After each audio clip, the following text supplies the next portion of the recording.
Manhood is a skill set show hosted by Coach K. Zagan. This is the return of manhood.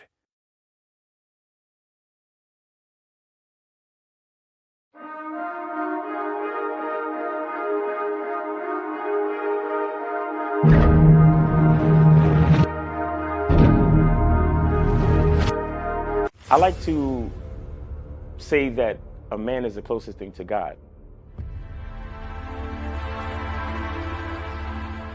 No matter what's going on, we have to rise consistently every day, and we have to provide consistently every day. We have to serve consistently every day. He has to have a code. He has to have certain things he's going to say and do, and he means it. You know, when I was coming up, if a man said something, his word was bond. For some guys, they're invisible to women. In order for them to stop complaining, they just really have to step up their game, meaning they have to step up their strategy. They have to become a more attractive guy. So the reason why so many guys are sexless is because they don't have any game. Weak men need to be purged. And what I mean by that is that there was a time where only the strongest men had valuable things. Anybody that's been out here in the last 10 years, it's easier to get sex than it is to make $100. Basically put yourself in a position and they throwing it to you. So I think, again, weak men have risen up and they have a voice and they spew their shit onto other weak men and they fall for it. And it's this whole victimhood thing.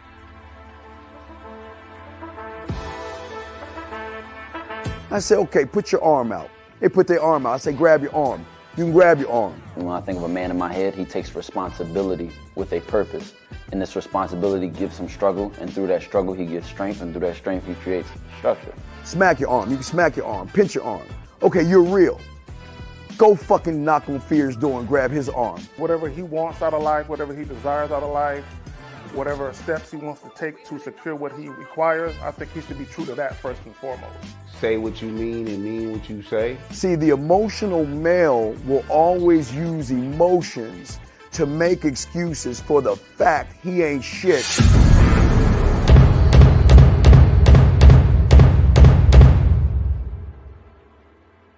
You gotta be ready to go the distance behind what you believe in.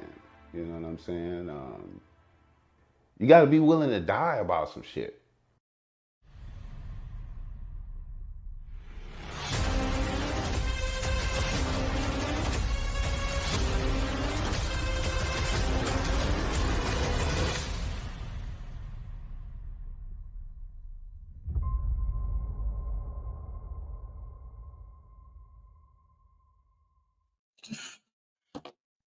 Yo, what's good? We back at it. Yo. I just want to say, Miles, that was a dope clip. Yes, sir. I put together. Dope clip. It got me looking forward to, y'all still doing the Miami thing? Y'all still making plans for that? Yeah, man, we about to announce it, man. Stop. All right. Let me shut up. That's about things talk. Come on, man. So ladies and gentlemen, just keep your ears glued to the ground. Miles and L gonna be talking about some things later on. You know. Yes, sir. So y'all make sure y'all tune in to all the lives. You know what I'm saying, so you can catch it. You know what I'm saying. So Miles, what's going on with you, fam? You got anything you want to plug? Yeah, man, you already know, man. The soap is already here, man. The soap is always here. Make sure y'all get y'all soap, man. I got the Father's Day sale coming up soon.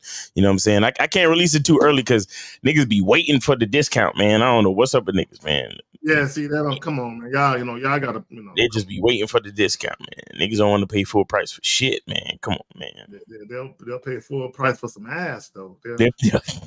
They'll pay full price for that dinner they taking that chick on. Yeah. Ass, though.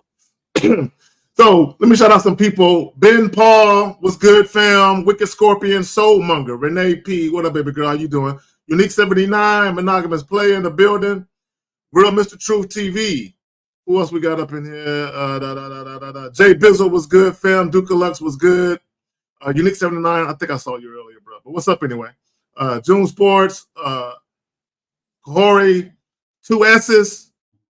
The Paul 9559 all the way from Singapore. What's good, fam? No Data was good. Who else? I saw somebody else's name pop up in this bitch. Who else we got up in here? Marius K was good for you. I mean, I said what's good with you, fam. My bad.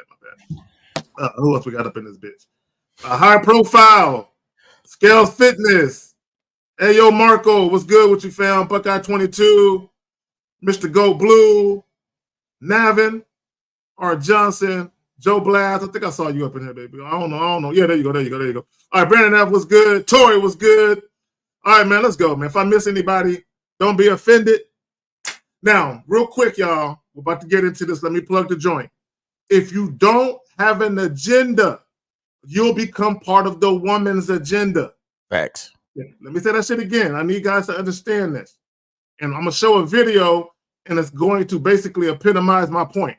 If you do not have an agenda, you'll become part of the woman's agenda. If you look up the word agenda, one of the synonyms is program.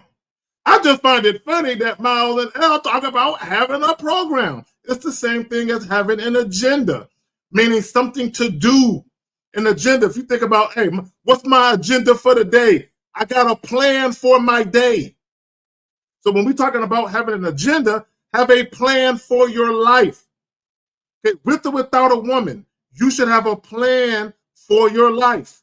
Facts. And when you do invite women in, they shouldn't disrupt that plan, but rather they should go with the flow of the plan, not against the grain of the plan. But when you don't have a plan, women are going to come in and insert their agenda. And the problem with a lot of guys is you think everything is copacetic. You think everything's sweet because the chick fucking with you. Right. But when you don't have an agenda, you will become part of hers. Guys, let me just say this. And I know a lot of you guys are looking for love. You're out here looking for twin flames and soulmates and all this goofy ass shit. Look, let me tell you something. Women will always do what's best for them first. That's not good or bad. It just is. Right. Women will always do what's best for them first. So if you don't have an agenda, she'll say, oh, okay, he don't really got nothing going on. He don't got no structure, no program. Fuck it. Let me insert my shit. And what happens is, because you don't have any structure, you don't have any directions or instructions for her to abide by, she's just going along with the shit. And then when situations arise and you try to get at her about it, she looking at you like you acting brand new. But when I play this motherfucking clip, you're going to see exactly what I mean. Miles, before we get into that, you got anything you want to add to that, Phil? Nah, man. You got to have a plan. You got to know what you want as a man, because it's your job to lead the interaction. It's your job to let the woman experience you. You understand? And your experience is your agenda, is your program, is your masculine identity. So that's why we talk about what we talk about over here. But we can get to the video. Okay, cool. Francisco, keep watching. You're gonna see it. Let me say this, guys. If you got a question, please put a Q in the chat. Let me add this real quick. I want to make sure I don't play. I gotta pause it. Let's bring it back a notch. Okay, so guys, I'm gonna play it all the way through, and shout out to Boston Plug Dave. You know what I'm saying, for this little joint with the K-Zacker with the cigar, because what I'm really doing is covering up. Because y'all know when we be playing videos, it always be the guy on the left hand side and shit. I'm covering his ass up because we don't need to look at him while she talking, right? So from now on, I'm gonna start covering niggas up. You know what I'm saying? Right. So let's go ahead and play this clip, and let me plug the joint. If you don't have an agenda, you'll become part of the woman's agenda. So when you listen to this shit, it's going to come to fruition. Let's go ahead and play it. Am I the asshole for not budgeting the same way as my fiance while we are saving for a house? My fiance and I are saving money to buy our first home. We have been saving for about 6 months now. We both make decent money and our salaries are almost identical, but still keep most of our finances separate for now and split our expenses 50-50. My fiance has always been more of a money saver than I am, and he saved up a good chunk to put towards a down payment. He recently asked how much I have saved, and he got upset when I told him I haven't even saved half of what he has. He also got upset with me when I tried to explain myself. I like taking care of myself, whether this is a massage, a mani-pedi, getting my nails done. I love pampering myself. Now that things are opening up more where we live, I've been starting to get my hair and nails done professionally, and I've bought some day packages at spas. I also really enjoy shopping. My fiance thinks I need to take our saving more seriously. He said he's cut back on a lot of his spending on things he enjoys and thinks I should do the same. He said he feels a little taken advantage of, that he's saving so much more than me. He said my inability to save money is going to delay when we can buy a house. I told him it doesn't have to delay anything if he just puts more towards the down payment. Whoa. Since it's going to be our house together anyways. He Whoa. told me I should cut back on some of my pampering because that is a huge expense that is easy to cut back on and could really bump up my saving ability.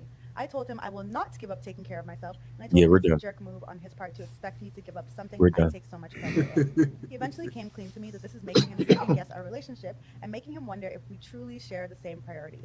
I think he's overreacting, and if it takes us a little longer to save for a house, that's not a big deal to me. We're done. So, am I the asshole for not budgeting the same way as my fiance while we are saving for a house? Oh, let me pause this shit. See, let's go back to the title. Let me plug the joint one more again. If you don't have an agenda, you'll become part of the woman's agenda. Here is the biggest problem that guys make. Okay, number one, the guy, he has no leadership attributes whatsoever. None. Period. He just assumes. Yeah, pretty much. He does what a lot of guys do. He just assumed because the woman is in a relationship with him that they have the same values and priorities. Matter of fact, let me speak on values for a minute. I'll just use myself as an example. I'm big on saving money. I'm big on investing. I'm big on having good credit, and I'm big on being fiscally responsible. Right. Why in the hell would I get into a relationship with a woman that got horrible spending habits?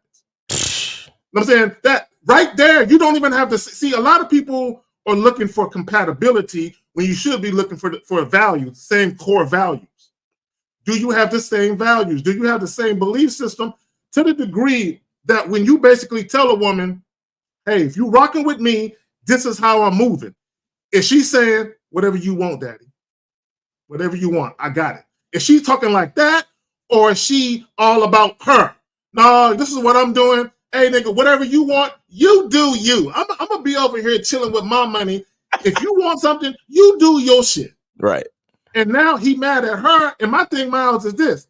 How did you even get into a relationship with her? Exactly. Go ahead, fam. You got it. Did they say they were fiancés or were they already married? No, they were just talking about cohabitating. But you know what? Let me rewind it back. I don't want to be wrong. Let me just, I'm going to play it back. Just tell me for you. Let me just stop it. Way as Yeah. my fiance while we are saving. Fiancé. Okay, cool. So they're not exactly married yet. Thank God. He needs to charge her to the fucking game right now. Like right now. Not now, but right now. See, and this is a part of the reason why I don't believe in marriage or cohabitation. You understand? Because I like for a woman to have the freedom to do whatever she want to do. Facts. You understand? So the thing is like when I see the way see the thing with me is that when I give the woman 100% freedom to move how she want to move, it's like I really get to see based on her actions what she thinks of being with me in the relationship. Mm-hmm. See what I'm saying? Like because a lot of times what a lot of guys don't understand is like all of that like monogamous relationships and living together and all that shit. There's a part of that shit for many dudes where it's just a level of insecurity where they just want to have eyes on a bitch. Yeah. You see they want in-house pussy. But go ahead, they want eyes on a bitch and they want in-house pussy. But the thing is that if you move the right way, you'll always have access to the pussy and you don't need to have eyes on her. Mm-hmm. You understand? And again, I like giving a woman 100% freedom and then watching how she moves. So when I say, hey, we got date night Saturday night, and I see that she's all about that. That's what means more to me than anything. You understand? The fact that she's all about the plans that I make. Like she's down for the plan. Like she's like, if I made a plan, it's like, ooh, I gotta fuck with that because my man said it's date night Saturday. Like, unless it's some unforeseen catastrophe, there is nothing that is gonna take her away from her plans for Saturday night. You see what I'm saying? And that's how I love to see a woman move. And because of the way I do things, that's how I see my woman move. You see what I'm saying? And that's what's important to me. So if we on this type of situation where like me personally, if I'm looking at some type of situation like that, at this point, my woman is bringing me her check. There you go. If she's oh yeah, I want a house and I want this and I want that. Okay, bring me the check, and then I will give you an allowance. I will give you an allowance. I will show you how much money you can keep in your personal account to do all that shit you want to do, but you giving me the rest. And then I'm a quarterback the situation so we can buy this, because we're not just going to make a plan to buy a house. We're going to make a plan to buy a house in 6 months, 12 months based on our income. Thank you. You're putting a whole plan together. You're not just saying, I want to do something. You actually got steps to take to achieve it. Because it's not like we entrepreneurs and we make different amounts of money every month. Both of them got a job, so they know how much money they making. Mm-hmm. So we should know exactly how long it should take to save up to buy a fucking house. There's no way I'm gonna be scrimping and saving on my end and you still fucking getting your ass pampered and spending all your fucking money, and then I'm gonna move into a fucking place with you and I'm gonna just put down a bigger down payment on my end. No, you know what's gonna happen if it's like that? I'm going to buy that house in my fucking name. Mm-hmm. And if you want to live with me, you can pay part of the mortgage if you want to. But your house, your fucking name is not going on the deed. Your name is not going on the mortgage. So it's shit like that where it's like, you know what? To cancel all of that fucking drama, I'm gonna live in this house and you can live in that house. There you go. You know what I'm saying? No fucking cohabitation or nothing, bro. Like, bro, these dudes are fucking crazy letting these chicks run shit like this, bro. It's stupid. And what's so funny, I could be here all day playing. There's multiple videos of other situations like this. Right. There's multiple posts on IG and Facebook of situations just like this, where there was one, let me just say this real quick. There was one where, but it wasn't a video. It was a guy had came to fucking Facebook and he was complaining and shit. Mm. Him and a woman, they were just like the couple that they're talking about. They were engaged to be married and they were seeing a wedding planner. So one particular day they go see the wedding planner, and the woman, now they both got jobs that pay, high dollar amounts. The man is making a little bit more than a woman, but they both get paid very well. But at some point, when they're going to go see the wedding planner, the woman says to the guy, "Hey, just to let you know, when we get married, I ain't gonna be working." So the guy look at her and be like, "Whoa, hold on." He was like, no. This wedding and the house we're gonna be living in and our lifestyle is predicated on both incomes. Right. So she told him, "You make good enough money by yourself. If we got to cut back a little bit, that's cool, but I ain't working." And so he was asking, "What should I do?" And I'm like, What the fuck you mean? What should you do?" And here's what happens to guys where you don't have an agenda and you become a part of the woman's. She dictates to you. Yeah. And oftentimes there is something within an interaction where she feel like she can play it like that, where she got it like that, where she can dictate terms and conditions. And a lot of times the women already kind of know that you might have a problem with it later on, but they feel like, but he ain't gonna go nowhere though. You know what I'm saying? He really ain't gonna say too much though. You know what I'm saying? Because they already feel like they got it like that because of the mere fact that you didn't really communicate what it is you wanted to happen. Although the woman kind of already knows what you probably want, but because you have lackadaisical leadership skills, and because the woman don't really respect your authority like that, she feel like I can make decisions for myself that I want, and it may impact him financially, but who cares? Mm-hmm. That's what he's supposed to do. And let me just say this, and I want guys to really understand, a lot of women who settle for you, this is exactly how they play it. When they settle for you, a woman who really wants you, and she actually shows you deference, humble submission, and respect, and she actually gives a damn about her having a position or a role in your life, she's not going to play it this way, right? So I just want guys to understand there's a difference between a woman who really wants to be your wife versus a woman who just wants to be a wife. Right. There's a difference. Right. So let me go ahead and Miles, you want to go ahead and speak on it? I'm gonna go ahead and bring up the phone number if you're ready to go ahead and let that ride. Yeah, let me turn on the phone line. That's the last video, right? We don't got Yeah. Let me go ahead and take it off. All right, guys. The phone lines 919-647-9392, 919-647-9392. Go ahead and call in. Okay. And let me say this, shout out to Steve the Dean, motherfucking Williams in the building. Yes, get them likes up. Get them likes up. It ain't hard. You know what I'm saying? Okay, and Joe Blast in the building. Yeah. Hey, feel free.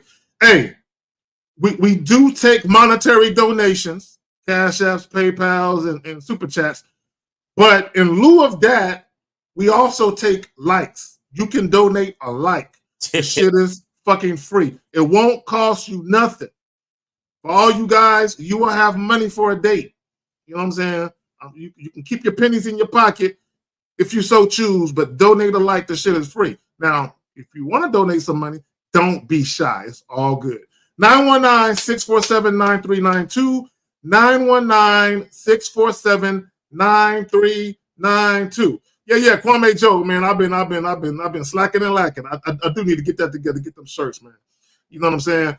But for those of you who don't know what deference means, it means humble submission and respect. In the scenario with the lady in the video, she does not respect her man. Nope. Okay. And I want guys to understand something, and I think that guys. We got anonymous, name, age, city. How can we help you?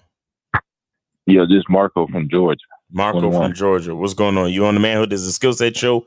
Name, age, city. We already did that. All right. So how can we help you? What's your question, bro? Yeah. So the question is, so I approach a good amount of women per week, like at the gym. How many? In public. What's the number? I say at least 3 a day. 3 a day. Okay. I try to get you 3 a day. All right. Like if I'm at the gym or like just Walmart somewhere in public. Mm-hmm. So a lot of times I always introduce myself first, stand with my name. A lot of times I end up getting their number. Mm-hmm. They end up giving me the number, but a good amount of times, like when I text them or whatever, they'll either won't reply back to what I say, or they won't. All right, what's the question? What's the question? So I was just wondering. So when I approach a woman, do I gotta be more? Basically, do I have to stand out more so to get her to reply back, or or they just don't find me attractive? Okay, caller. Hold on, real quick. Let me just shout out to Super Chat. Rodney Jones with the $4.99, showing respect to the game, always locked in. A couple of different things. Okay, and I tell this to my clients all the time because some of them have the same questions you have.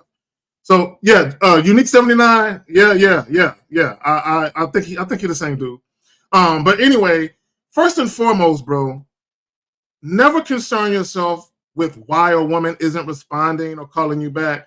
Either she want to fuck with you or she don't. Okay, right. If she don't, move on to the next chick. Now, let me say this to all you guys that have the same type of questions he has, and this is for you too, caller. When you approach a woman, you're supposed to leave no stone unturned, meaning this. Say exactly what you want to say, decisively, assertively, and in a transparent manner, and walk the fuck off and have the mindset of, I said exactly what I wanted to say to her, how I wanted to say it. Either she gonna fuck with it or she not. And that's it. You should never walk off thinking and wondering and pondering what the fuck she gonna do, whether or not she gonna call you or respond to your call. Like that shouldn't even be in your motherfucking consciousness. You got it, Miles. Caller. Yeah. Do you ever give the women your number? Yeah, I not every time, but I do that. Okay. Why don't you do that every time? See, yeah, like I was talking to Steve on one of the shows, and he was telling me that too. So I'm the next time I approach, I'm gonna do that. Just tell them to take down my number. So why weren't you not doing that already though? That's my question. Because like the times I did do it, I ain't gonna lie, the times I did do it, they weren't replying. I mean, they weren't texting me. They weren't texting. Okay, so no. So listen to this. So when you gave a woman your number, she didn't text you. Okay, so when a woman doesn't text you after you give her the number, what does that tell you? Yeah, they tell me she's not attracted to me. Okay, now let me explain something to you. You think if a woman is not attracted to you, but you text her, do you think she's gonna reply back? No. So what difference does the fuck it make? Why don't you just give them your number and leave the ball in their court so you don't have to think about it? Because if they do reach out, that means they fucking with you. You get that? Yeah. What you think you're gonna force a bitch's hand that you the one reaching out, so that's gonna make her like you even more? There's no way, bro. It's either they like you or they don't. So give them your number and let them make the choice.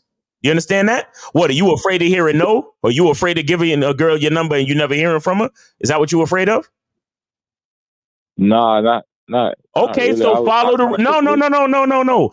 I don't care what reason you going or excuses you're gonna give me, brother. The bottom line is you're doing the wrong thing. Because you're not following the rules of the fucking game. I don't understand y'all niggas, bro. Y'all niggas will listen to PUAs. Y'all niggas will listen to all these pill niggas. But when we tell y'all exactly what the fuck to do, you do something else. And then you wonder why nothing works for you. Y'all niggas is fucking knuckleheads, bro. That's why the game don't work for you. Because you don't trust the game. Give the women your number. And you need to up your numbers, bro. You need to up your numbers. 3 a day is not enough. Let me ask you, how many chicks you fucking with now? Currently, none. None. Okay. All right. You need to hit 25 a fucking day, bro. You need to go out. You need to go out after work and hit 20 fucking 5. That's what you need to do. You need to get your reps and your numbers up. I don't care what the women look like. I don't care about shit. As long as you talk to them and get some fucking practice. That's what you need to do. Do you understand? Okay. You need to be posting, giving bitches your numbers like you was a street team for the next album release. That's what you need to do. Because what y'all niggas don't understand is that the reason, you see, everybody want to talk about clout and fame and status. Let me tell you something. The reason why famous niggas seem like they get so many bitches is because fame does what we tried to tell you to do. Fame allows the guy, whether it's Drake, Jay-Z, fucking Future, ASAP, Rocky, whatever. Fame allows those guys to have 25 women to know their name, 25 women to know their Instagram, 25 women to see their image and their lifestyle, like 25 women per minute. Do you understand that? Yeah. But you're not famous, okay? You are not famous. That's why it's a numbers game. See, the thing is that these famous niggas, right? They got a lot of bitches that love them, but they got a lot of bitches that think they ugly too. The bitches that think they ugly just don't come around. So you see all the bitches who seen them and listen to their music, and you see them chilling with them in the club, and you see them, at their concerts screaming for them and shit. Those are just the bitches that like them. Do you understand? Yeah. And on top of that, the bitches that you see screaming at their concert, it still don't mean that those women are actually compatible. Those women are just in love with the image that they see from their fame. Okay? Yeah. But again, understand, you are not famous. I'm not famous. K-Zaggin is not famous. We on his YouTube shit, but we're not famous. Okay? So when you say you want a roster, when you say you want to have access to a bunch of bitches, you got to put in the work and meet these fucking women. That's what you need to do. And you got to stop. You got to stop looking at it from a feelings perspective. Like, oh man, I don't want to be hollering at all these chicks, and then a bunch of them to say no or they don't call me back, bro. You need to holler at 25 a day because the fucking percentages are low, bro. The percentages are low, so you got to get your numbers all the way up. You said three a day in a week. That's still 21. That's not 25 yet. You still missing 4 after a whole fucking week. And that's if you did it. That's if you did actually 3 a day, because you probably said 3 a day, but it's probably more like 2 or 1 or 0 on some days. Am I lying? Yeah, some days you probably. Some days it's 0, right? Some days it's 0. Tell the truth. Yeah. Like exactly. So you see how you're not covering no ground. You see how it's gonna take you forever. Yeah. All right. Real quick, hold on. Brandon Baldwin. This also includes dating apps. Caller, are you on any dating apps at all? There you go. No, I mean I used to. Say, bro, see, bro, you're not even putting yourself in position to have women come into your fucking field of vision, bro. You know what I'm saying? You're not putting yourself out there. Get on the dating app. Hold on, real quick. Call it. Get on the dating apps. Holla at Lucario. You know what I'm saying? I know he got joints on the Bad Boy membership where he talk about, you know what I'm saying, the dating app situation and getting your shit right with the pictures and all that type of shit. You know, fuck with your boy. Hold on, real quick, caller. Are you watching us on screen? Can you see us right now? Yeah, I can go to it right quick. Okay, no, I'll just say it. There's a quote, and I heard this the other day on TV, and I'm going to repeat it here. We don't focus on results. We focus on what will lead to results. Right? So when I say we don't focus on results, what that means is we're not outcome dependent. Okay, we focus on the things that will lead to favorable outcomes. So to Miles' point, you're not approaching enough women, right? If you start doing the things that will eventually lead to more favorable results, you don't have to be focused on the results because they will come, right? Now, having said that, when you approach women, okay, when was the last time you had a conversation with a woman you were attracted to? It was last night at the gym. Okay, at the job? At the gym. No, at the gym. Okay. And was this a woman you exchanged contact information with? No, she told me she was married. So So this is what I want you to do. The last woman that you hit on, where you either gave her your number or you took her number, can you tell us exactly what you said to her that led up to the exchanging of contact information? All right, so the last time I seen a woman, it was at the gym. I said, "Hey, how you doing? My name is DeMarco. What's your name?" Then she said her name. And let's say her name was Angel. So I said, "Hey, Angel, take my number down." Well, I said, "Hey, Angel, let me get your number, and I'll hit you up." And that's how it usually goes. Mm-hmm. Okay, so here's the thing. See, guys, and to Miles' point, look, guys, I want y'all to think about something. Women are very quick at ascertaining whether or not you are the type of guy they want to fuck with. It don't take them that long. You know what I'm saying? So if you're talking to a woman for 45 seconds to about 2 or 3 minutes, within that time frame, she has already kind of pondered whether or not you're the type of guy she might want to fuck with. Now, that doesn't mean that sex is going to happen, but she's kind of like within that time frame, a woman already knows if she ain't gonna fuck you. Like she already know that. Like I'll never fuck this dude, right? And for the other guys, it's kind of like I'm not sure if I'll fuck him or if I'm gonna do that with him. But he's the type of guy I'm attracted to, and I might ponder that with him, right? And then depending on what type of conversation you have later on and what happens on the date, that may push her towards, oh, I'm fucking him, or oh hell no, you know what? I can't do it now, right? So I said all that to say this.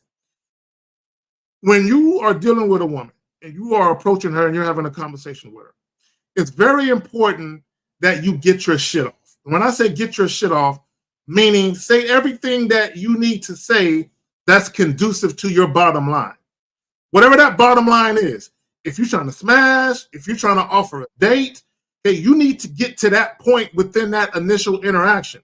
So these women, do you want to offer them a date?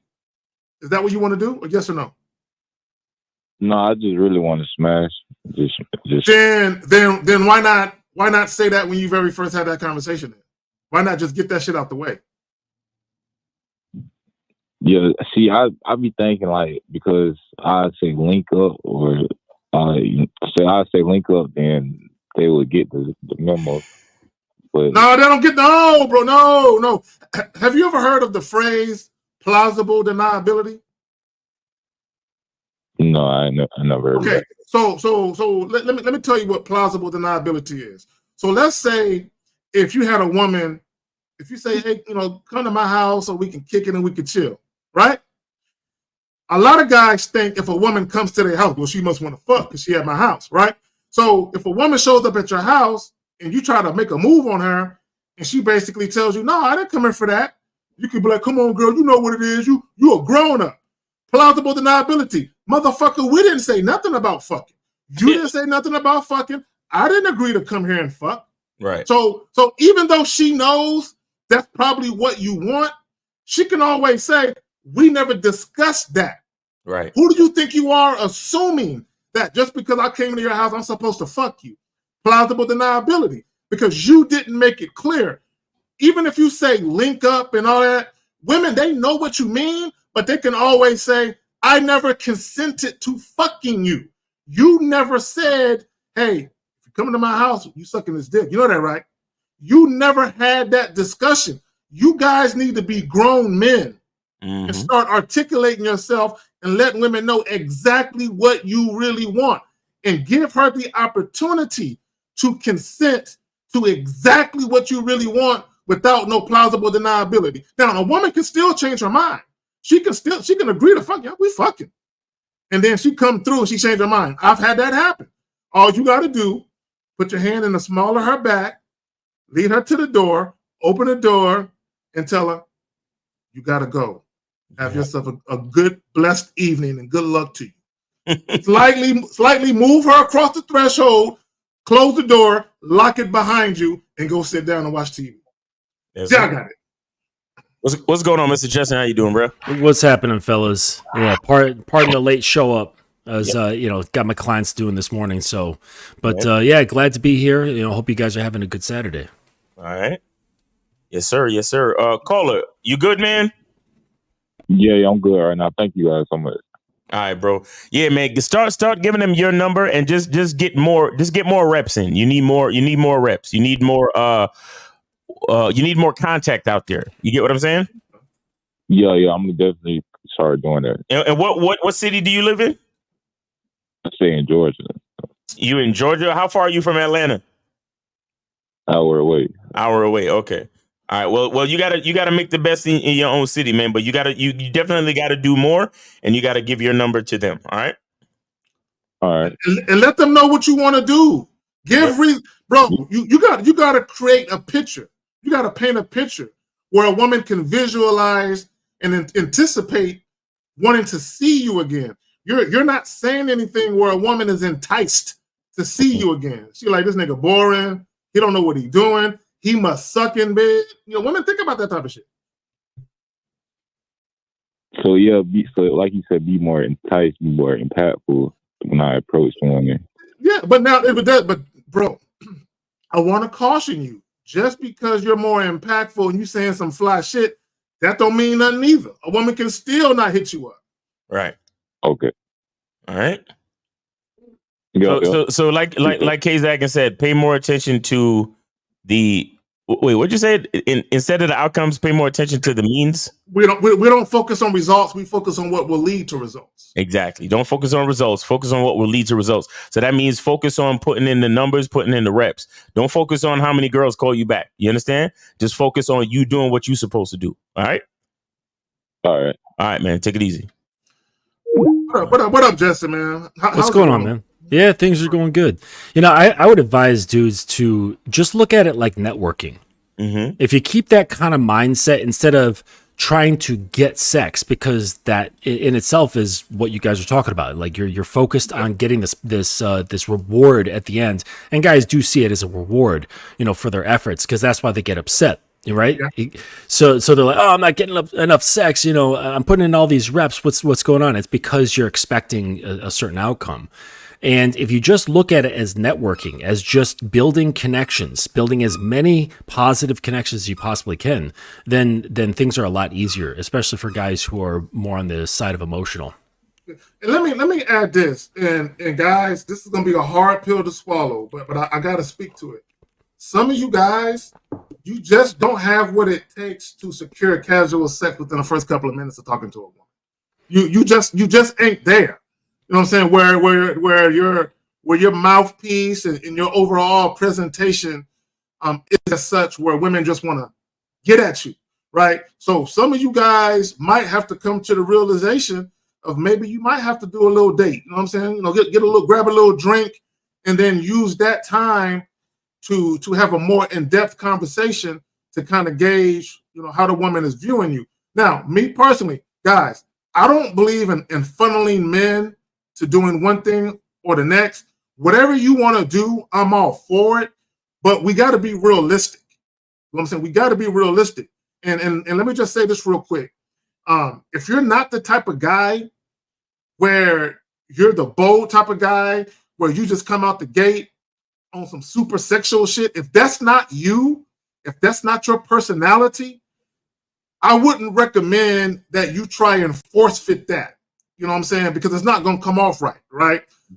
If you don't have that natural, fluid charisma, that charm, where you just come off a certain way, don't try and force fit somebody else's way of doing things.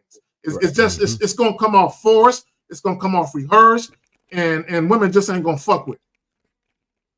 We good on calls on ours right now? Yeah, we're good on calls. But guys, call in 919-647-9392, 919-647-9392. Go ahead and call in, guys.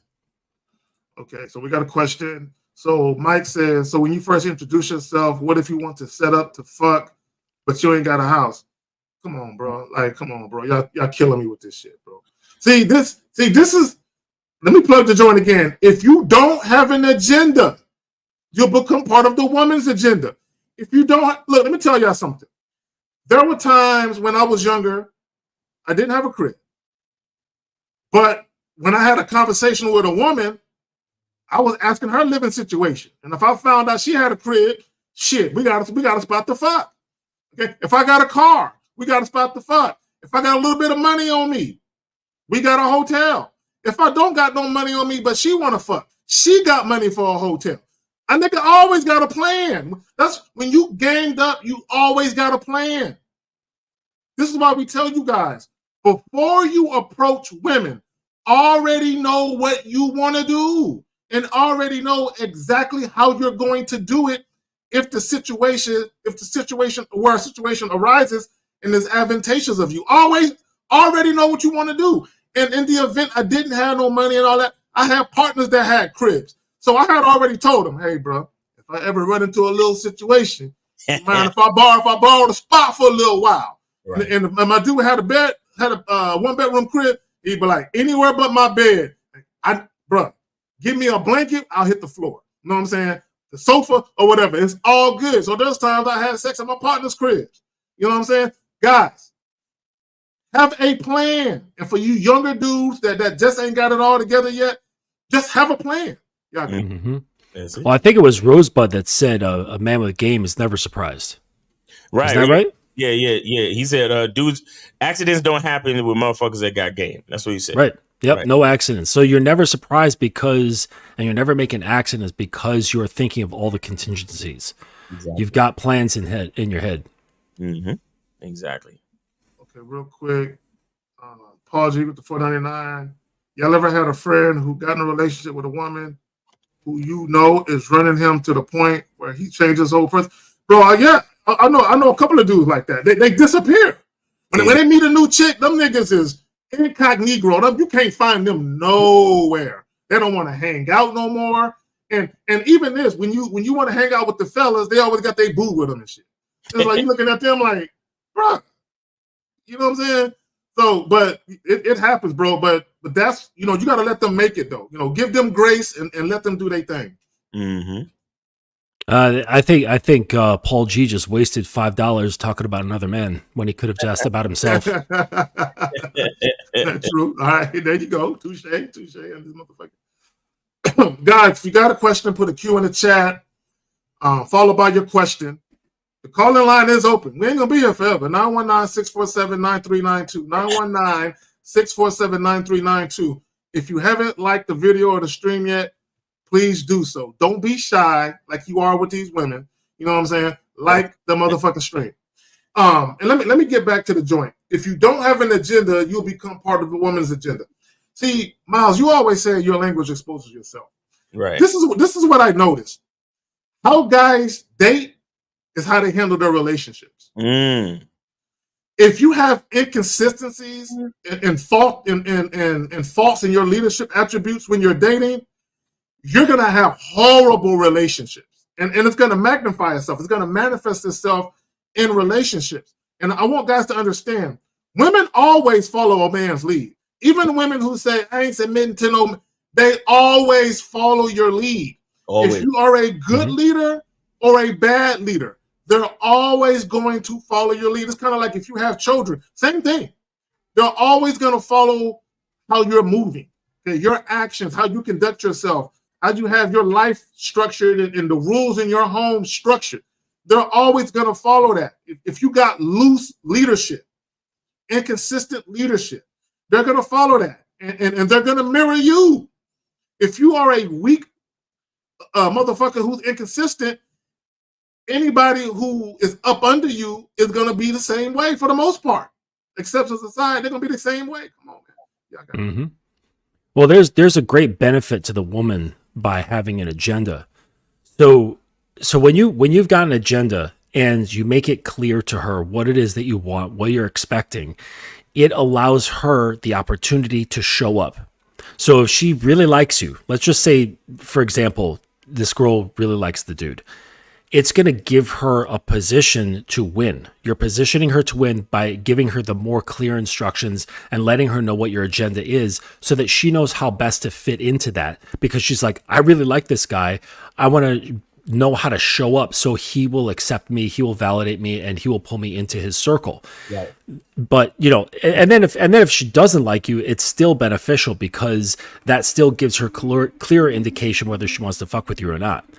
And so that clarity actually allows the woman to have a bit of emotional security. So let me just explain with like a little imagination exercise.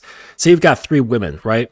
And they're all friends. And one woman says, okay, we're going to go out tonight and we're going to meet up at the corner of this street and this street. And then that's all she says. The other 2 girls are going to be full of anxiety because they're not sure what they're doing, where they're going, how to show up, what to dress, and or what to dress like, and it's going to make them feel full of anxiety. And because then they get there and it's a bar and there's like live rock and roll music, right? And they show up wearing evening gowns. They could look amazing, but they're going to feel incredibly out of place and super uncomfortable because women do not like feeling out of place. If they know how to feel in place and they're going or doing something that they want to do, then they're going to feel much more comfortable. So when you do this is when you allow them to know what it is you're up to, what you expect and what you're looking for, it allows them a little bit more emotional comfort, especially if they're into you. Oh, real quick, who was it? War Inc. Thank you for the cash app. Yeah, I was gonna say something. Miles, you want to say something? I lost my train of thought. Now, so TZ, what's up? Said, what's the best way to get an agenda plan when I stay with my moms and get SSI check? Okay, bro. Guys, I don't care what your financial situation is. You still need a plan.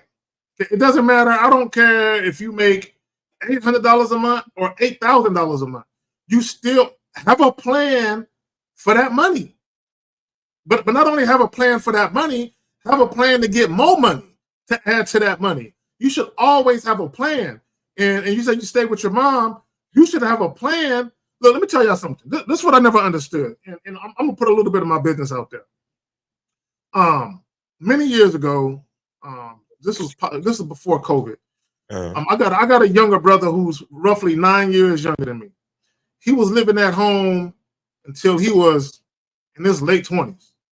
And I remember his bank account used to be in a negative.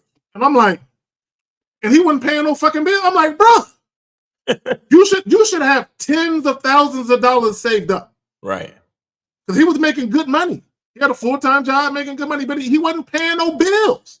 And if he did have a bill, I think maybe my father made him pay like the fucking water bill or some bullshit like that. Right? But my point is I couldn't understand for the life of me how he didn't have tens of thousands of dollars saved up. Right. But I remember real quick. I'm gonna tell the brief story. I remember when I broke up with the the mother of my oldest two kids. We had a townhome, and within I think 2 or 3 months before the lease was up, I broke up with her and I said, "Yo, when this lease is up, we up too." You know what I'm saying? So so when the lease was up, I moved in with my mom for like 6 months, right? And but I was like 26, 27, but I had a plan. I had a 6-month plan. So I moved in, and I got a part-time job. So I was working from 8 to 5, my full-time job, and I said for 3 months I'm gonna get a part-time job, and I was working from 6 to 10. So 8 to 5, 6 to 10. So I had a fucking plan. And in that 6 months, I had a certain amount of money I was gonna save up.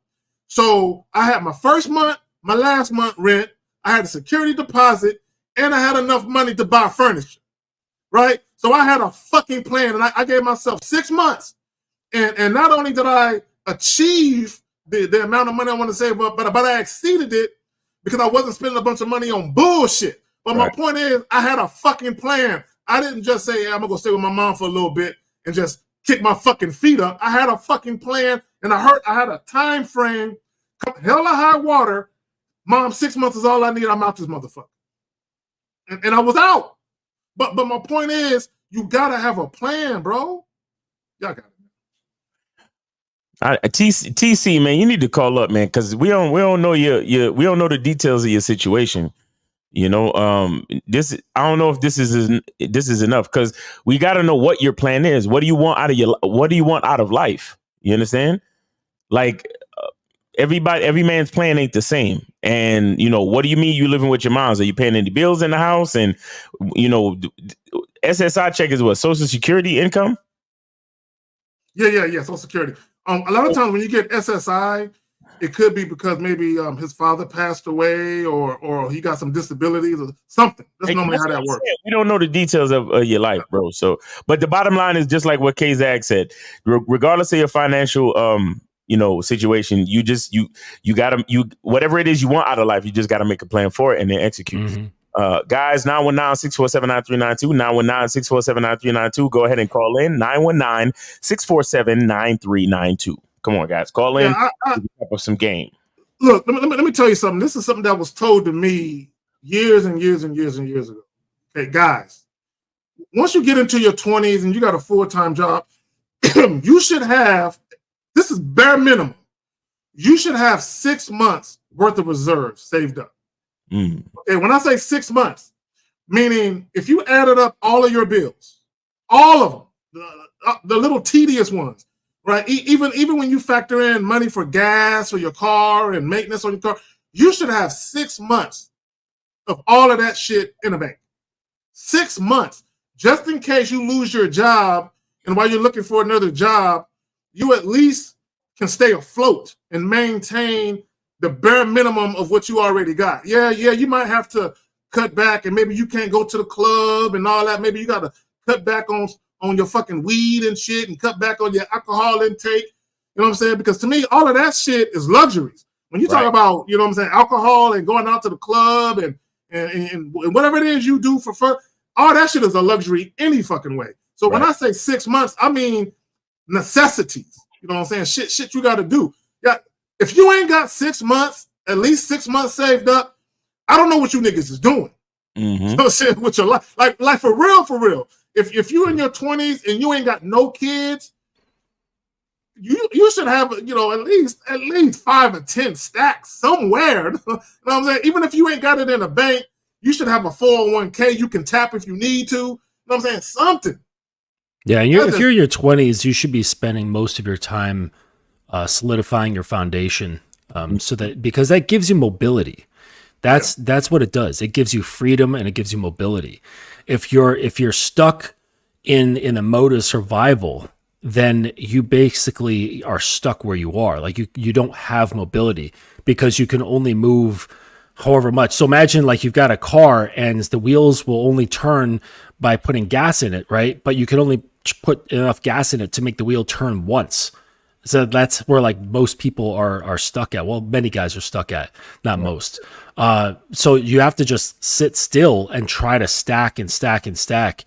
and stay focused on doing that, because that's what allows you the mental freedom. Like, because if you're like, I know what that's like. I know what it's like to be stuck in that survival mentality, and it's extremely stressful. It's not a good place to be in. So the only way to do that is to stop doing dumb shit, stop spending your money on dumb shit, and try to collect as much of it as you can. Mm-hmm. Yeah, and let me say this: you should have enough money to weather most emergencies, especially if you have a car where you don't have a warranty on it, and that transmission or whatever go out. Okay, you should have the ability. Like, let's say you got a car that's paid off or whatever, and it go out. Okay, you should have the ability to be able to at least go to a car lot and hop in another one. You know what I'm saying? Real quick. You know what I'm saying? You should have that means your credit got to be on point, and I would say get your credit on point where you don't have to get a down payment. You know what I'm saying? Where you can just walk in there and walk the fuck out. You know what I'm saying? With a whip. You know what I'm saying? But if you want to put a down payment, I would suggest you put a couple stacks down, but at least have the ability to where your credit worthiness and all of that is as such where you don't have to, where it's a choice, where you have that latitude to say, I don't have to put nothing down. I can just walk out with a new whip. Right. All right. We got 613. You're on live with K Zag, Mr. Justin and Miles on the Manhood is a Skill Set show. Name, age, city. How can we help you? Hey, what's up? What's up? My name is Jay, 28, Ottawa, Ontario, Canada. All right. What's up, man? What's your question? Yeah, I was wondering, how much, the body matters in the game. Because me, I got a little overweight, so I'm trying to get my health back, lose some weight, and still have the game. So I was wondering, like, how much that matters in the game. I noticed I might have lost a bit of my confidence based off that, Okay, bro. I'm gonna say this. You always want to look your best. However, bro, let me tell you something. Okay, I've seen some very attractive women with all types of men with all types of body types. It don't. I think you're putting too much into it. You're probably comparing yourself to other guys. Like, man, then if I look like him, I can get more chicks and all that type of goofy shit.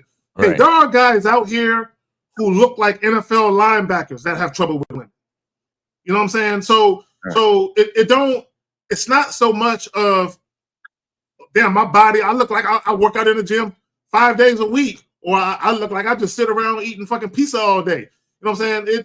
Bro, I've seen some dudes who got dad bods that are cleaning up with women. Attractive women. So don't focus so much on that. You want to look your best. And when I say look your best, okay, even if your body isn't exactly where you want it to be, bro, if your hair is cut, your beard, your mustache is trimmed up right, you smell good, your clothes fit you right, you know what I'm saying? You know how to coordinate and match your shit. At least your overall presentation isn't fucked. But if you out of shape and your clothes is all disheveled and wrinkled and you look all fucked up, you know what I'm saying? You look like you don't give a fuck about your appearance, then you gonna suffer. I got it, man. But Carla, why did you gain weight? I was just going through some things, just personal things, and I was like, I wasn't focused on eating right and going to the gym and also playing sports. I used to play sports a lot, so now I'm getting back in the routine and getting healthy. And I noticed when I was just a little more confident, when I was a bit smaller. That's what I'm trying to say here. So what difference did you notice when you was a bit smaller, or what are you talking about? Dealing with women? What are you talking about exactly? Dealing with women for sure, 100%. Okay, so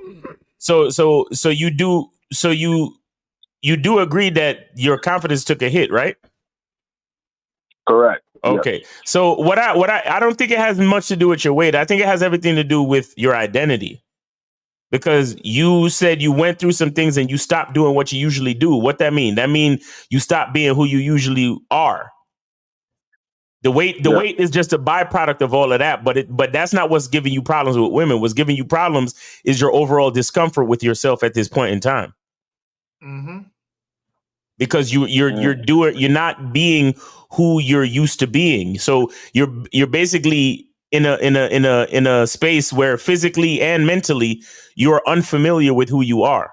So that unfamiliarity is what's really causing the difficulties with how you relate to human beings. You understand that? Definitely, I see what you're saying. So you have to. So what I would say is, I wouldn't say to lose the weight. What I would say is to get back to who you know you're supposed to be. Because you could get back to who you know you're supposed to be and still have some of the weight on you. But if you're playing sports, if you're doing what you usually do, if you're being who you usually are, then you still have a little bit of weight on you. That's not the weight is not the point.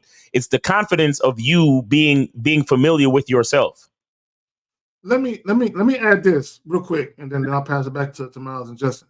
Caller, do you know? And I don't know if they still do this, but I know they used to do it. Especially when you're talking about like real professional doctors. Do you know before men and women would get plastic surgery, whether it be liposuction or whatever it was, you know, oftentimes, you know, they would see like a psychiatrist or something first. Do you know that? I didn't know that. No.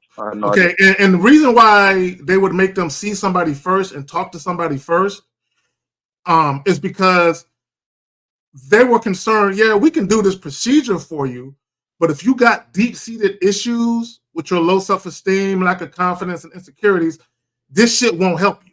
Right. Okay, just because there are plenty of people who lose weight and they look good, but the insecurities, because it's deep-seated, it goes much deeper than just the aesthetics of how they look. Right. So that's why they would have them talk to somebody first, and the psychiatrist or whoever they would talk to, they would talk to the doctor, and they would tell the doctor, no, they don't need the surgery right now. They're not mentally ready. They're too mentally fragile. It won't help them, right? And the last thing they want to do is go through all of that, have the client spend all of that money just to literally be in the same spot mentally. What y'all got? Yeah, when you had brought up your little story there, caller, the first thing, actually the only thing that really stood out to me was when you said, I was going through some shit at the time. If I was your coach, I would be wondering what that was, because that was a trigger for you that was connected to something else, probably earlier in your past, that had you going through this sort of thing. And the overeating is just a coping mechanism. Right. And so that's where I would be most focused on. And then the other thing I was wondering is, what is your height and weight right now? Now, I'm 5'8", about 260. Oh yeah, you're way out of the range. I want to be. I'm trying to get down. Yeah. You should probably be in the 150s to 170s. That's out there. Like a real simple thing is, like, just if you'd like some advice on that, is just to cut out sugar. Like sugar consumption. I mean, there's sugar in everything, and simple carbohydrates always transforms into sugar. But if you just stop consuming sugar, that will have a huge effect. It's something that my brother did. He was overweight after an injury, and all he did was, like, he couldn't exercise, so he had to do it through his diet. And what he did is he stopped consuming all sugar, and he started doing portion control. He didn't stop eating certain foods except for sugary foods, and all he did was just change his portions. And over time, just his weight went down because he couldn't exercise. Let me ask the caller this. Caller, do you drink alcohol? Do you drink alcohol? Yeah. Okay, let me tell you something. Oh, that's bad. I haven't had alcohol since about November, I think. It's been a minute, right? And I lost. And my intent wasn't to lose weight, right? But I lost a lot of fucking weight. You know what I'm saying? Just by, not drinking. Right. You know what I'm saying? Yeah. So my thing is, if you're drinking and you're eating unhealthy and you're just sitting around and you're not really active, bro, you gonna gain weight, bro. Facts, though. Yeah. Yeah. The alcohol contains what's known as empty calories. So they're calories. So calorie is a measurement of energy. That's what that is. And so basically alcohol has calories that cannot be converted into energy. So your body just packs them into storage. And it also makes it harder for your body to build muscle. Mm-hmm. Because of what the alcohol does to the other process processes in your body, like starting with your liver and your hormones and other shit like that. Yep, because the more fat you have, the more estrogen you have in your body that converts the testosterone into estrogen. Because your body's always converting a little bit of your testosterone into estrogen. It's just how our bodies work. So, but the more body fat you have, the more of the estrogen is in your body, and then that means more testosterone is getting converted. It's a really vicious circle, and then it causes you to gain more weight and to produce more estrogen, and then convert more into estrogen. So it's really bad. So yeah, if you could get the alcohol out of there as well, to Miles' point, that would be very helpful. Caller, I'm gonna ask you a question, bro. Would you consider yourself to be an alcoholic? I wouldn't consider myself, because I did have a drinking problem in the past. I can take breaks, I can stop, I can do all these things. I just socially drink now. But like I was saying, I probably should cut down even more than that. Well, let me. Do you drink at home by yourself? No. Okay, so when you socially drink, what kind of alcohol do you drink? Do you drink straight liquor, beer? What do you drink? I usually have like a rum and coke. Maybe I have that rum and coke. That's sugar. That's that shit. That's that shit. That's that shit that Justin is talking about. That sugar. You know what I'm saying? The sugar we got when you mix that shit with alcohol, because alcohol naturally got sugar in it anyway. But then when you add, soda to it, I feel you. Y'all gave me a lot to think about. Yeah, but look, stop blaming things on your situation, and do what you know you're supposed to do. You're a grown ass man, all right? There you go. Right. You're a grown ass man, and again, don't blame your dealings with women on your weight. It has everything to do with your unfamiliarity with the man that you've become, because you've let things go. All right. Got you. All right. So yeah, get a hold on your identity. Do what you know you're supposed to do. Get back to the healthy habits that you had before. Play sports, working out, not drinking so damn much, and doing what you know you're supposed to do. Okay. Mm-hmm. If you was fucking, you'd be getting that exercise. Because I'm fucking with you. Because there's no as men there's no victim. We can't be victims. No, not at all. A man can't even. We don't have the luxury of being victims. Okay, so ain't nobody coming to save you. And anything you need to do, you got to go ahead and do it. All right. For sure. All right, bro. Good luck. Good luck to you. Yeah, I just want to let you guys know. There's, just for those soda drinkers out there, in a 12-ounce can of Coke, there's 39 grams of sugar, and in 1 teaspoon, like there's so that's 12. I'm sorry, that's 3.25. So 3 1/4 teaspoons of sugar. Like if you just kind of spoon it out of the bag, yeah, and just ate it. That's 3 1/4 of those in your mouth just with 1 can of soda. So I don't drink soda. I don't. Listen, I've never really been a soda drinker. Man. Real quick, if you get the call, I just want to shout out to Super Chats when you get the call. Caller 330. Hold on 1 second. Go ahead, Zach. All right, so Eat a Realist with the $9.99. Appreciate you. And saw another one right here. Let me grab it. The Stevie Clark Project with the $4.99. Salute to the panel. All right, Miles, you got it. All right, so we got 330. You're on live on the Manhood is a Skill Set show. We got Mr. Justin, K-Zag, and Miles. Name, age, city. How can we help you? Hey, what's going on, fellas? This is Jay Sean, 31, Akron, Ohio. What's happening? Jay Sean, what's going on, man? And I got your Cash App too. I appreciate you, brother. Jay Sean, what's going on, man? No problem. And for those that don't know, Jay Sean is a videographer extraordinaire. He was the one that did the video work for Game Kings. The CME, Donovan Sharp's CME in Miami.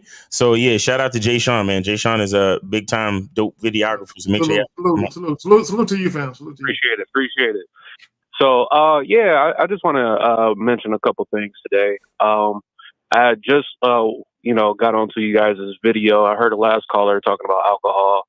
So I wanted to mention there's a healthy alcohol alternative called kava. That's K-A-V as in Victor A. Mm-hmm. And it's an herbal root that comes from the South Pacific Islands and it works on the GABA receptors, which are the same receptors that anti-anxiety medication works on. Mm-hmm. So it relaxes you, it chills you out, also makes you social. So it's like a healthy alternative to alcohol. Okay. So I implore, anyone who's the calories are extremely low, barely any calories in there. So I implore anyone who's looking for an alternative to alcohol, who just want to get that social feeling, you know what I'm saying? Maybe look into kava.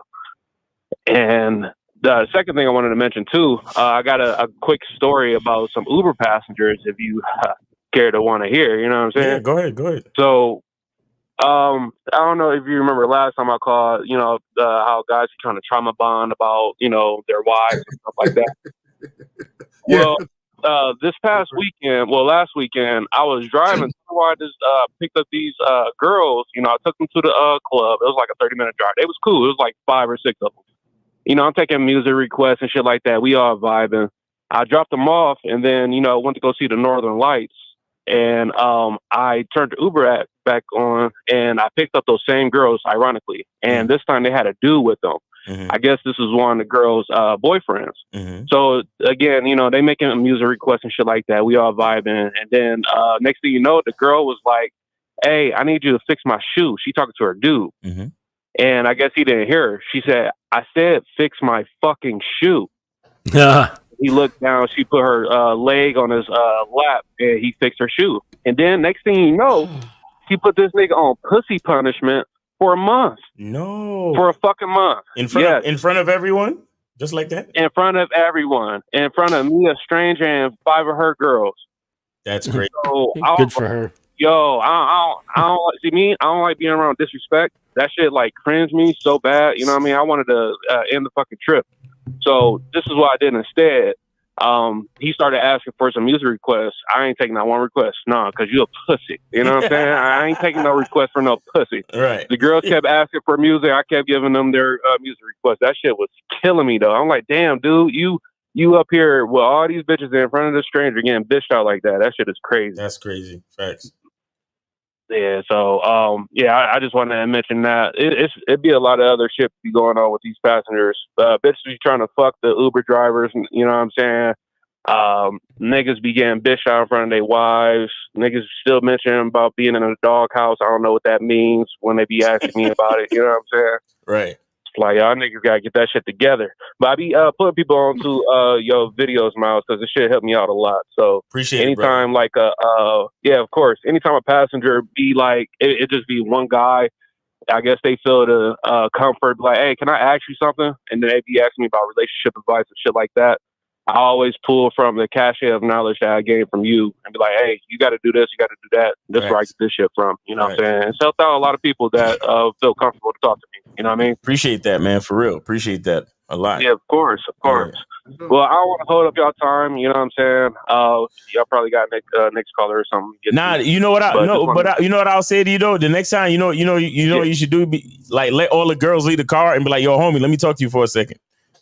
You know what I'm saying? They'd be like, bro, what's up with you, bro? Like, come on, man. How you gonna let you?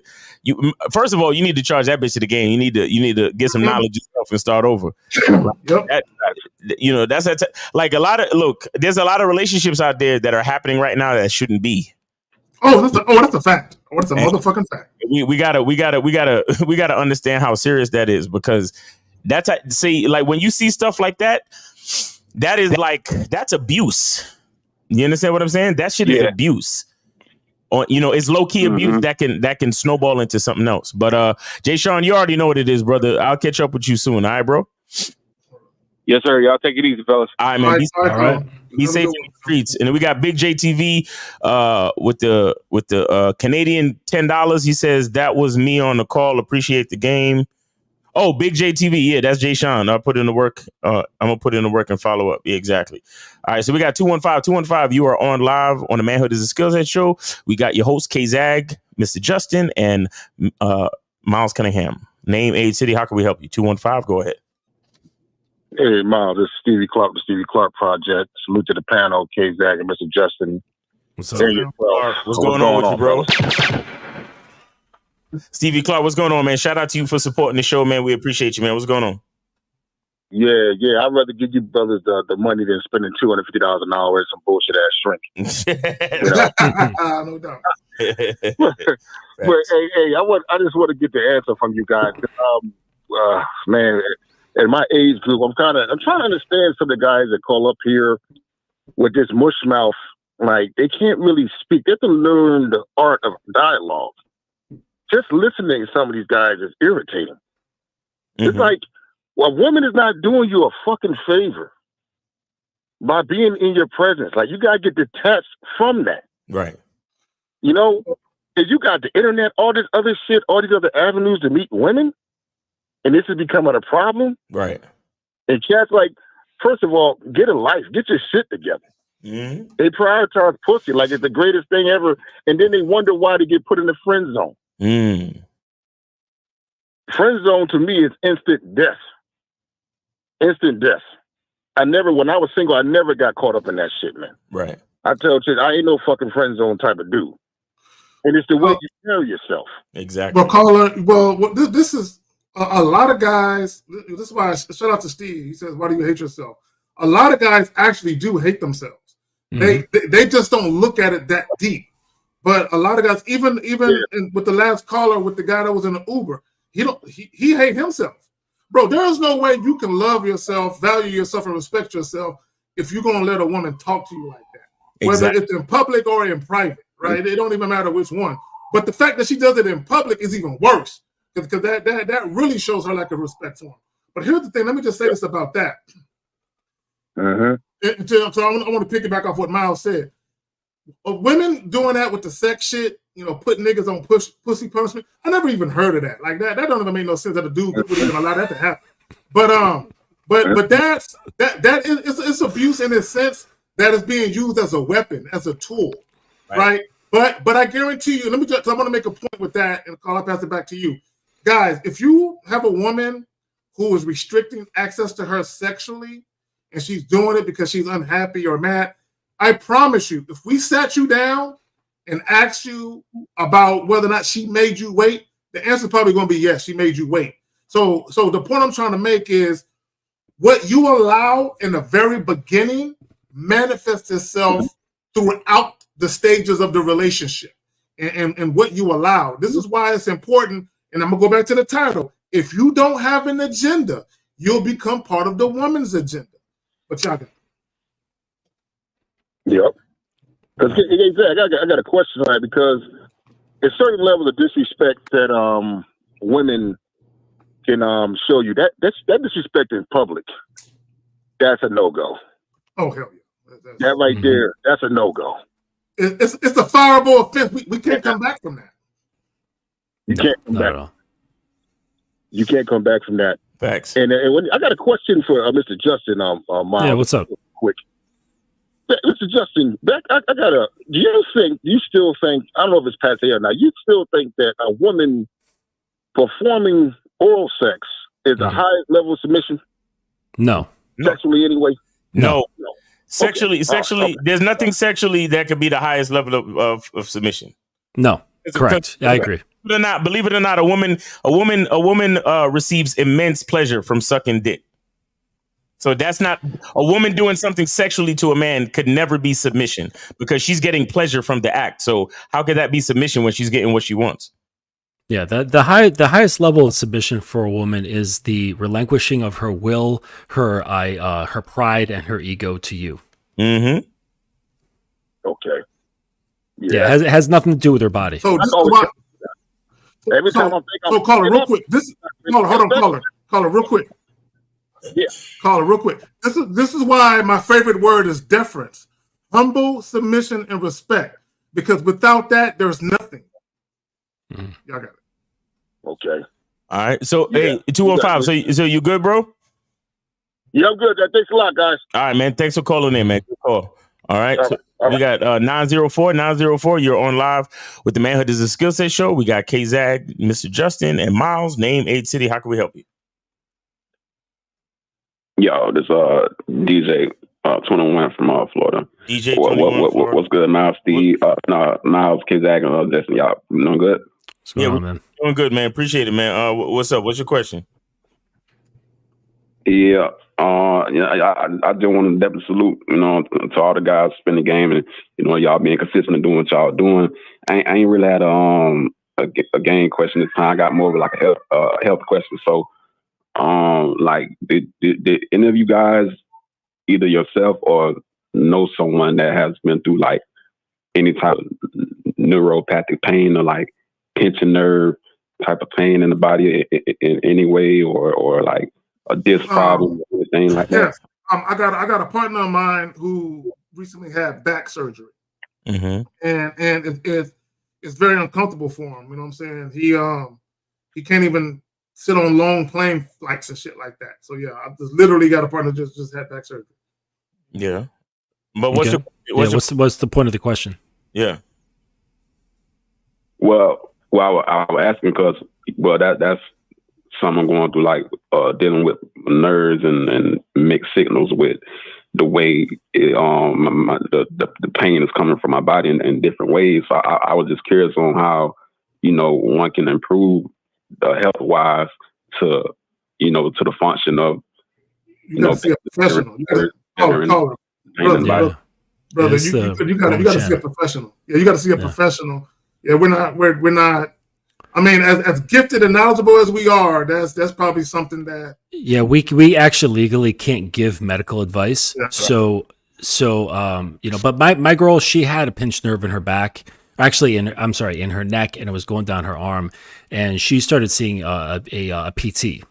Right. So a physical therapist, and she tried out a couple of different ones till she found one that knows what they're doing. So they don't all know what they're doing. So that's probably what you should do. But this really isn't the show for that. Yeah, we can't really tell you. Yeah, you might want to get that take. Can't that shit lead to blood clots and shit like that? Pinched nerves? No. What are you going through, Cola? What's your ailment? I would say it's like neuropathic pain almost. It's all right. Have you been diagnosed? Have you been diagnosed? Have you been diagnosed, sir? Have you seen a professional yet? Not yet. But so how do you know? How do you know? No, see. Listen. How do you know what's going on? Because neuro means mind. Well, okay. No, neuro means nerves. So. Okay, so now this is what I did. I went on Google and I'm like, okay, I know the description of the way the pain, sometimes shooting pain or whatever through me. I described that through there, and they would press correlated to what it could be or maybe, and that's why I ended up getting into the neuropathy, like neuralgia. So okay, stop. How old are you again? 21. You're 21, and you're feeling this pain where? It started from my lower back, and from that point it went from my shoulders, my arms, my head, like different places. And you're trying to find a natural solution? Natural solution, diet, anything that contributes to improving my health. You know what I'm saying? Rather than going to these pharmaceutical and getting these pills and all that. Like, gotcha. Okay. I understand. I wouldn't go on pills. I understand what you're saying. So you don't really have a lot of trust in the medical community, and I understand that. But what happened? Did you have an accident or injury? What happened? What first happened was I used to work out in weights and stuff. So, actually, at my last warehouse job, I messed around and pulled my back before picking up a package of 30, 40 pound package the wrong way, and ever since then the pain been on and off. I've been getting inflammation and stuff with probably slipped a disc. Caller. Okay, time out. Okay, real quick, caller, because I had back issues, and I actually went to go see a doctor. And he gave me some, what is that shit called? Biofreeze? Boom. Biofreeze. And he gave me a shot in my back. I hate needles, but he gave me a shot in my back because my back used to lock up. Like literally, I'd be laying in the bed and it would lock where I could not, I had to throw myself out of bed and then lift myself because my back would lock, right? And that hasn't happened in years. But I had to go see a doctor. He gave me a shot, gave me that biofreeze. And I just had whatever woman I was seeing at the time. I just had to come over and massage my back with that shit. You know what I'm saying? So, so go see a doctor, caller. Go see a chiropractor. Yeah, you need to see a professional, maybe X-rays, maybe an MRI, because there's a possibility you have a slip disc, and that's pinching a nerve. Because your discs all have little holes on either side of them. So your spinal cord goes down the middle, and then there's side holes on either side of the center of the spinal cord, and your nerves run up and down those, and then they kind of spider out towards your limbs and things like that from there. And if the disc is slipped, like the little rubbery disc in between the vertebrae, that can pinch those nerves and send weird signals all throughout your body. And it could be anywhere. It could be in your middle back, your lower back, up around your neck. And without getting a picture, you need to see what's going on. Then you're not going to know anything. You're just going to be fumbling around in the dark. So you need someone to assess you, and for nerves and bones, like you have to get like either an MRI, well, probably an MRI and an X-ray just to see what's going on. Yeah, and then as far as treatment goes from there, if you don't want to deal with the like Western medicine from that point, you could then take that information and go find like a homeopathic healer or an Eastern healer, and someone who doesn't use drugs or invasive practices to help you out. Like where you live, is there like a Chinatown or something like that? Because they got all kinds of crazy shit going on to help people out.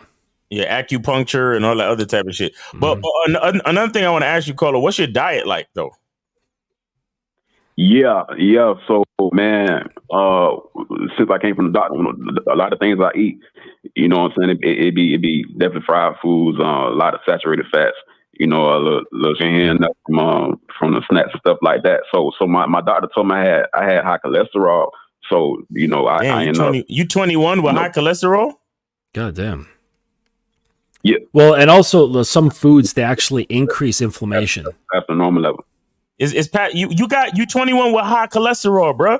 Like what's the point of pointing out that it's not dramatically high if it's high? You're 21. You're 21. If your cholesterol numbers are higher than normal, that's a fucking problem. You see, this is the problem with a lot of you motherfuckers that piss me off. You love to say shit to try to minimize the fact that you've made bad decisions and you fucked your life up. It's not dramatically high. Well, it's not dramatically high, but it's higher than normal. Well, here it is, caller. Here it is, caller. Do we have a problem? Yes or no? Right. Yeah. That's okay. No. I need to say this, bro, because the same mentality that's going to cause you to try to point out the fact that, well, my cholesterol numbers are not dramatically high, but it's just a little bit higher than normal. That same mentality is the same fucking mentality that will bring you to lift the box the wrong fucking way because you're not taking it seriously enough. That's true. Yes. So I need you to deal with, do we have a problem or do we not? Not, well, I have a problem, but it's not that bad because it's not that dramatically high. Stop the bullshit. Stop lying to yourself. Either we have a problem or we fucking don't. That's it. So caller, so caller, how you do one thing is how you do everything. So to Miles's point, not only are you not taking care of yourself when you were at work, but even your diet. Okay. And now that it's manifested itself into a back problem, you're not taking care of that. So do you see how everything is interconnected? Your diet, how you lift the boxes at work, and now that you have this issue with your back, you're not even going to see nobody about it. How you do one thing is how you do everything. Exactly. Bro, when it comes, you don't. But I got to coin what Steve says, bro. Why do you hate yourself? Yeah, and shout out to Steve who was in the chat earlier. Yeah, it's not that high. Like, what are we talking about? Because if bro, at 21, bro, like somebody said in the chat, bro, do you want to live to see 45? Bro, you literally gonna be in your 40s. Right. You know what I'm saying? Walking like an old man. I just saw an old man in his 70s walking slow as fuck, hunched back over with a walker with tennis balls on. Bro, you're gonna be walking like that motherfucker in your 40s if you don't take care of yourself better. That's if you make it to your 40s. Because Because, you know, and for the fact that you black, bro, you know damn well that black people, when it comes to high blood pressure and heart disease, that shit run rampant in our community. And bro, you 21 with cholesterol issues already, fam? You 21. There's no point in pointing out that it's not dramatically high. You're 21. It's not supposed to be nothing. Everything in your body is supposed to be fucking normal at 21, brother. Do you understand that? Normal. Not just a little bit higher than normal. No, normal. So the fact that the doctor told you that your numbers are high, bro, whether it's not dramatically high or significantly high, the fact is there is a problem. So I'm telling you, think about it as such, because the pinched nerve that you got, the issues that you got, because a lot of the stuff with the pinched nerve coupled with inflammation, that's what causes your pain. That's why I asked you about your diet. So now you got to start looking at eating different. You got to start looking at drinking more water. You got to start looking at getting more rest. You got to start looking at lowering your stress. There's a lot of different things that you have to do to make sure that this shit doesn't get worse. You understand? Because the average person gets sciatica issues. The average person. And sciatica not supposed to really come in till like 40 or maybe 50. You're 21, bro. Like, if you don't think it's serious now, then when are you gonna take it seriously? When are you gonna stop making excuses talking about, well, it ain't significantly high, it's just, you know, the fuck are we talking about, bro? This is the same mentality that make y'all same dudes. Well, you know, I didn't know, so I nutted inside of her. I didn't know it would be like this when she had the kid. Damn, yo, what's the problem? It's not a big deal, Miles. I didn't know it was such a big deal to take her out to dinner on the first date. Damn, Miles, what's the problem? I didn't know it was such a big deal. And then y'all same motherfuckers, when the bitch is disrespecting you, when the bitch is fucking throwing bricks through your car window, when the bitch is dragging you in social media and ruining your fucking life, them same little, not so significantly high things become a big fucking deal because you never took it seriously in the first place. This is why I yell at y'all niggas. This is why you look at me like I'm crazy and stupid. But little things, little problems become big problems. Mm-hmm. Caller, bro. Take care of yourself, bro. Take it, because nobody's gonna make you eat right. Nobody's gonna cart you to the doctor. If you don't give a fuck about your health and all of that, nobody else will, fam. Mm-hmm. But first and foremost, you need to get yourself assessed by a professional. Your facts. You definitely need to do that. Mm-hmm. Because that will give you the game plan of how to move forward.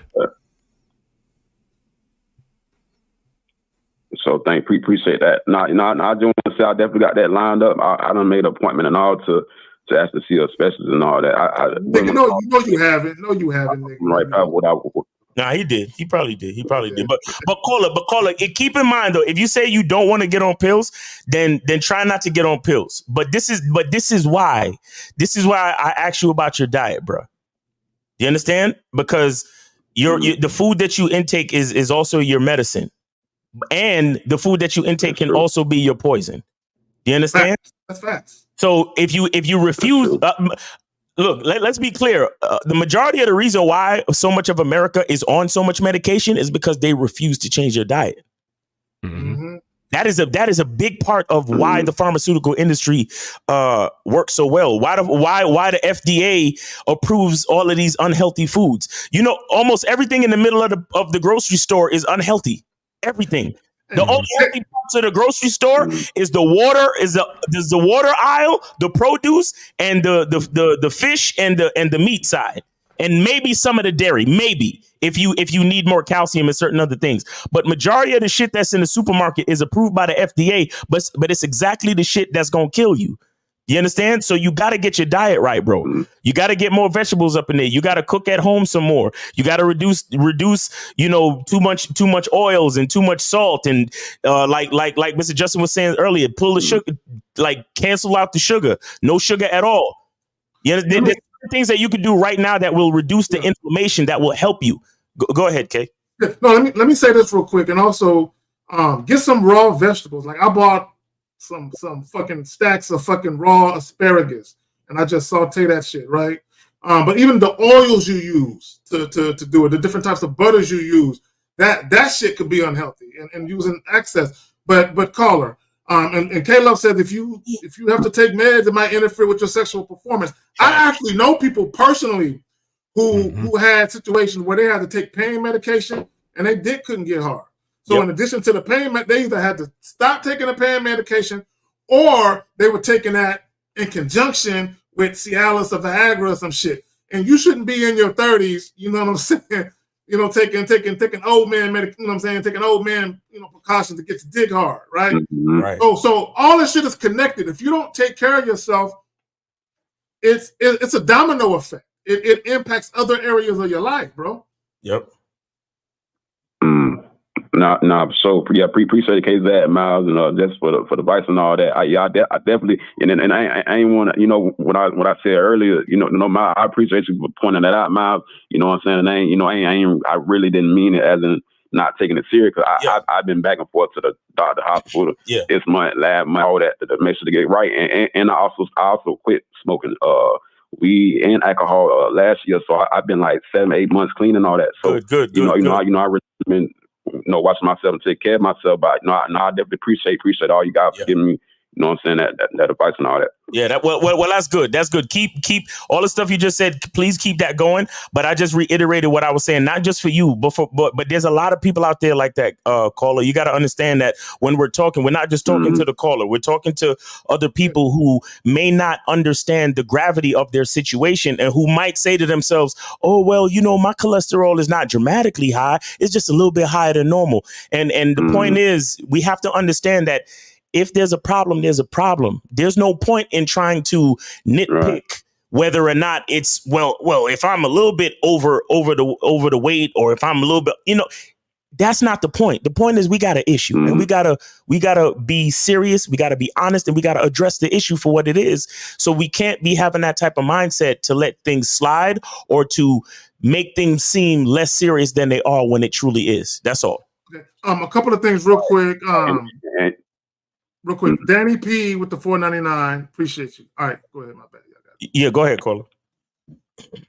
Yeah, Miles, you definitely right, man. But I was just saying it to let you know I was never saying that to try to dismiss, the actual problem and what the bigger thing was. But I respect you for saying what you're saying, because a lot of people need to hear that too. Yeah, facts. Well, we appreciate the call, man. That was a good call, very informative, very teachable moment, and good luck to you. And again, you're a young dude. Yeah. At this point, your immune system should still be strong enough where all it will take is a clean lifestyle and a strong mentality to help your body heal, bro. Honestly, you should not be looking at no blood pressure medication or no dumb shit, no crazy shit. Don't fuck with painkillers if you can help it. You understand what I'm saying? Oxycontin, because they will prescribe that. Man, I remember I had injury on my arm and they gave me a bottle full of that shit, man. And I ain't take not one. You can get addicted real quick. It don't take much. I had a friend who was addicted to Oxy. See, I gritted and bared the pain for as long as the pain lasted. And honestly, like I said, it was surgery on my arm, and I had pain for maybe 3 days, bro. And it wasn't even that bad. So, you just gotta, grit and bear it and do your best to stay off that crazy medication, bro. Let your food be your medicine. Look, get on YouTube and start looking up healthy foods. You might want to get yourself a juicer, start juicing a little bit more. You want to get green juice in your body, not anything with too much sugar, but green juices, bell peppers, Granny Smith apples, cucumber, stuff like that, celery, beets and things like that. And you want to try to alkalize your body and reduce that inflammation, and that should help you. No, okay, definitely, man. I appreciate that. Yeah, I'm definitely. We give a fuck. Obviously, we talking to you about this. We care. But if you don't care, then why should we, bro? Facts. But yeah, Cole, we appreciate you, man. Good luck to you, all right, bro? Yeah, good luck. Good luck, DJ. Appreciate y'all. Peace, man. All right, so we got Brian with the $20 super chat. He said, "Show my appreciation, fellas, for all the wisdom." Yes, sir. Yes, sir.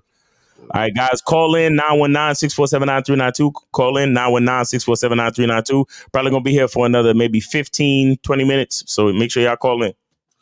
Okay, we're going to answer this question real quick. Well, I'll answer. Y'all can choose to answer.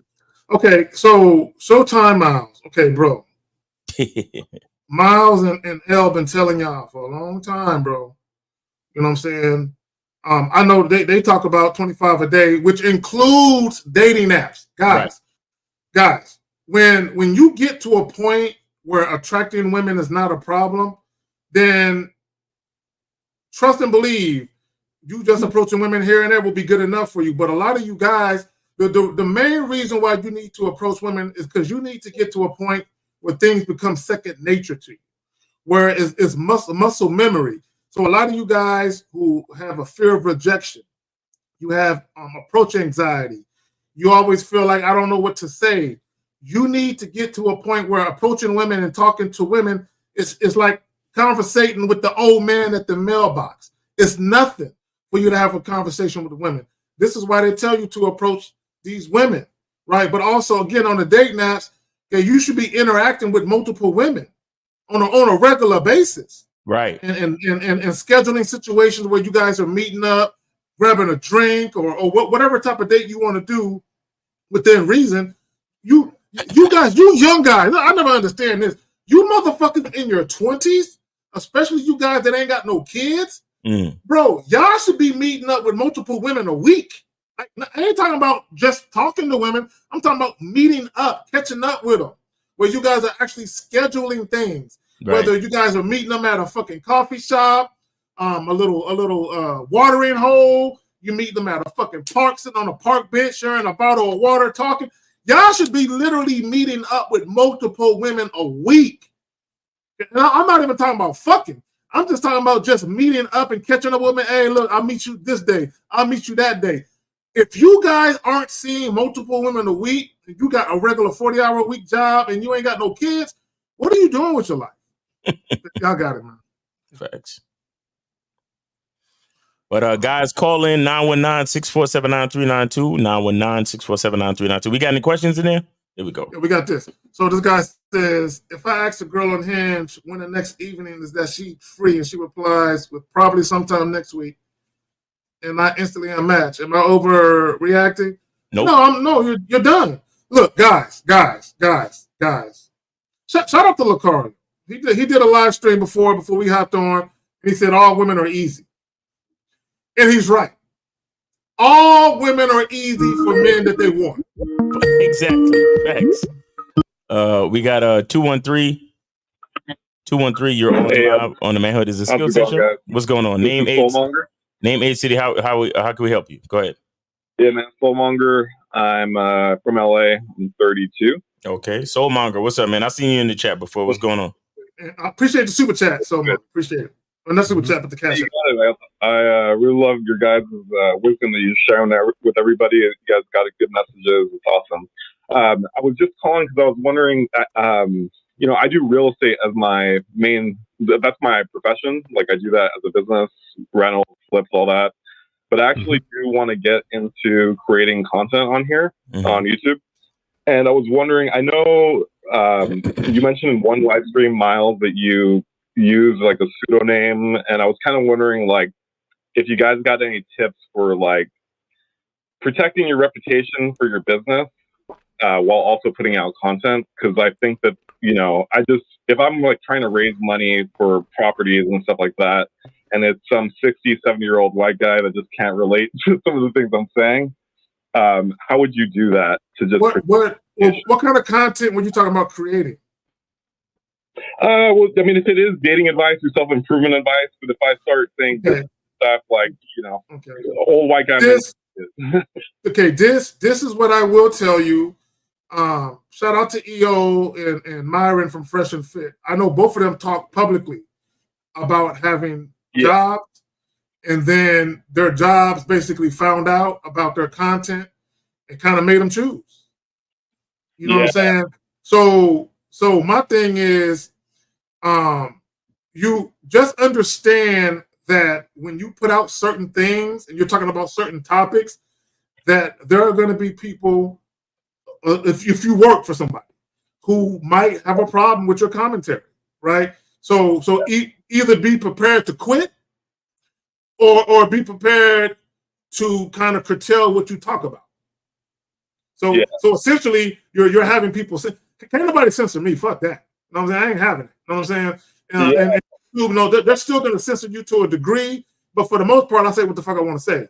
So if you don't want to be censored, then be prepared to find a new job, man. You know what I'm saying? Just be prepared. Go ahead. Yeah. What is the motivation behind starting the channel and the content? Well, because I feel like, I mean, I know I'm pretty sure that you guys feel the same way. As the guys are fucking lost. They don't, for a lot of them. I think that I'm someone that people come to advice for, like between friends and everything. And so your motivation is to help men. A lot in dating, learn my lessons, and I've been dedicated to self-improvement for a long time, and it's changed my life. And So caller, so your motivation is to help men, yes? Yeah. Okay. All right. So I would not jeopardize the reputation you have in the industry that you've been working at for a number of years. I think that's foolish. It would be different if you had flipped it the other way and you built up a reputation doing content, and then you were trying to switch over because it wouldn't affect that sort of thing in the same way. What I would say is, if you want to do this, go more mainstream. Okay. Then on the back end, offer a place where you can be real with people. So like offer a private Discord or a private WhatsApp chat or a Telegram chat, a Patreon, something that's private and protected, that's hidden behind either code or a paywall. And it prevents people from, calling you out and, affecting reputation. Or you have it set up like, if you want to get like some real tips, like real shit, then you have to pay for some sort of consultation along those lines.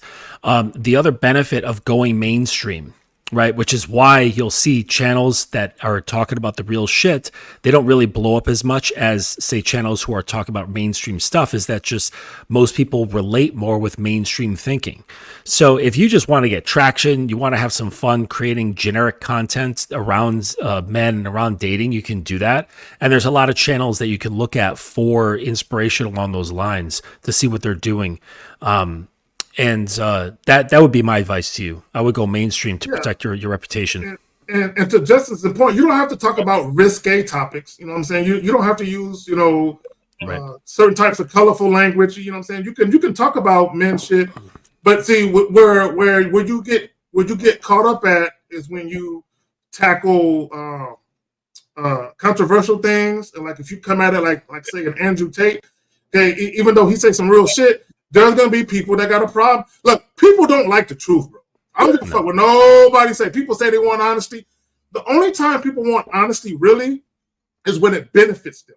Okay, the moment you give someone some honesty and it fucks with their illusions or how they look at the world, or it makes them look at themselves in an undesirable fashion, they gonna hate you for it. Yep. Oh yeah. People want to shoot the messenger, and they hate that information unless it's like they're desperate for change, and most people aren't. So, it just has to be the right timing. But no, I love the advice you guys are giving, and I think it makes total sense. I was actually, with Miles, you yourself, from what I understand, you have a photography business. Has what you ever posted ever come up, like, or is it totally?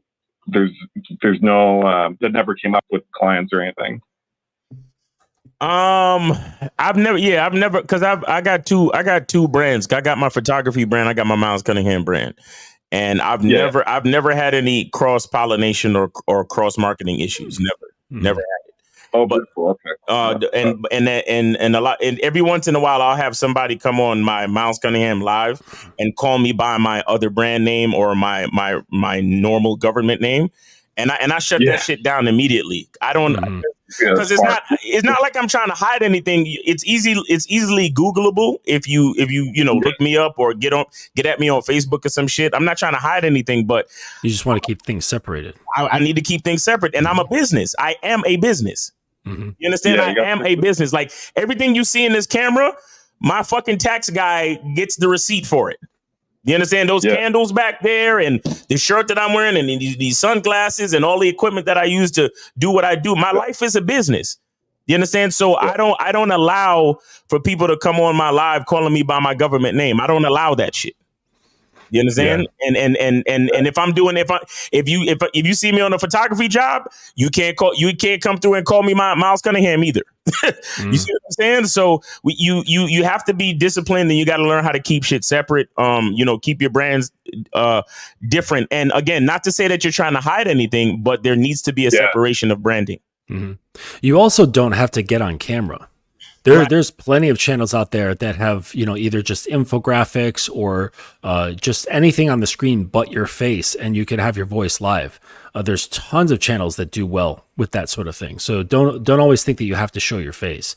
And I also have two businesses. So I have my coaching business, and I've been a professional illustrator for over 20 years now.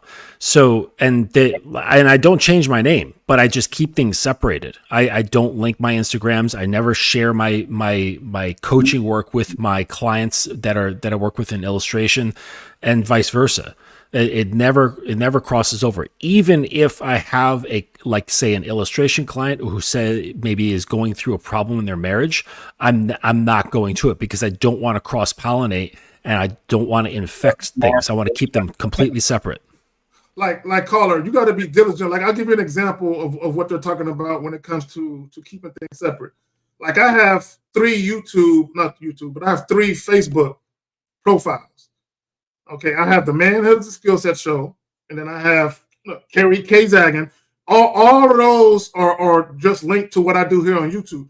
Then I have another one with my government name. I don't mention anything about what I do on YouTube on that one. That's just family shit. You know what I'm saying? I post pictures of my kids, videos, and shit like that. So you got to learn how to keep shit separate. So to what Justin is saying, yeah, you can start a YouTube channel. You don't got to use your government name. Right, you can use a pseudonym or whatever. Right, you don't gotta have your face all on the motherfucking camera or whatever.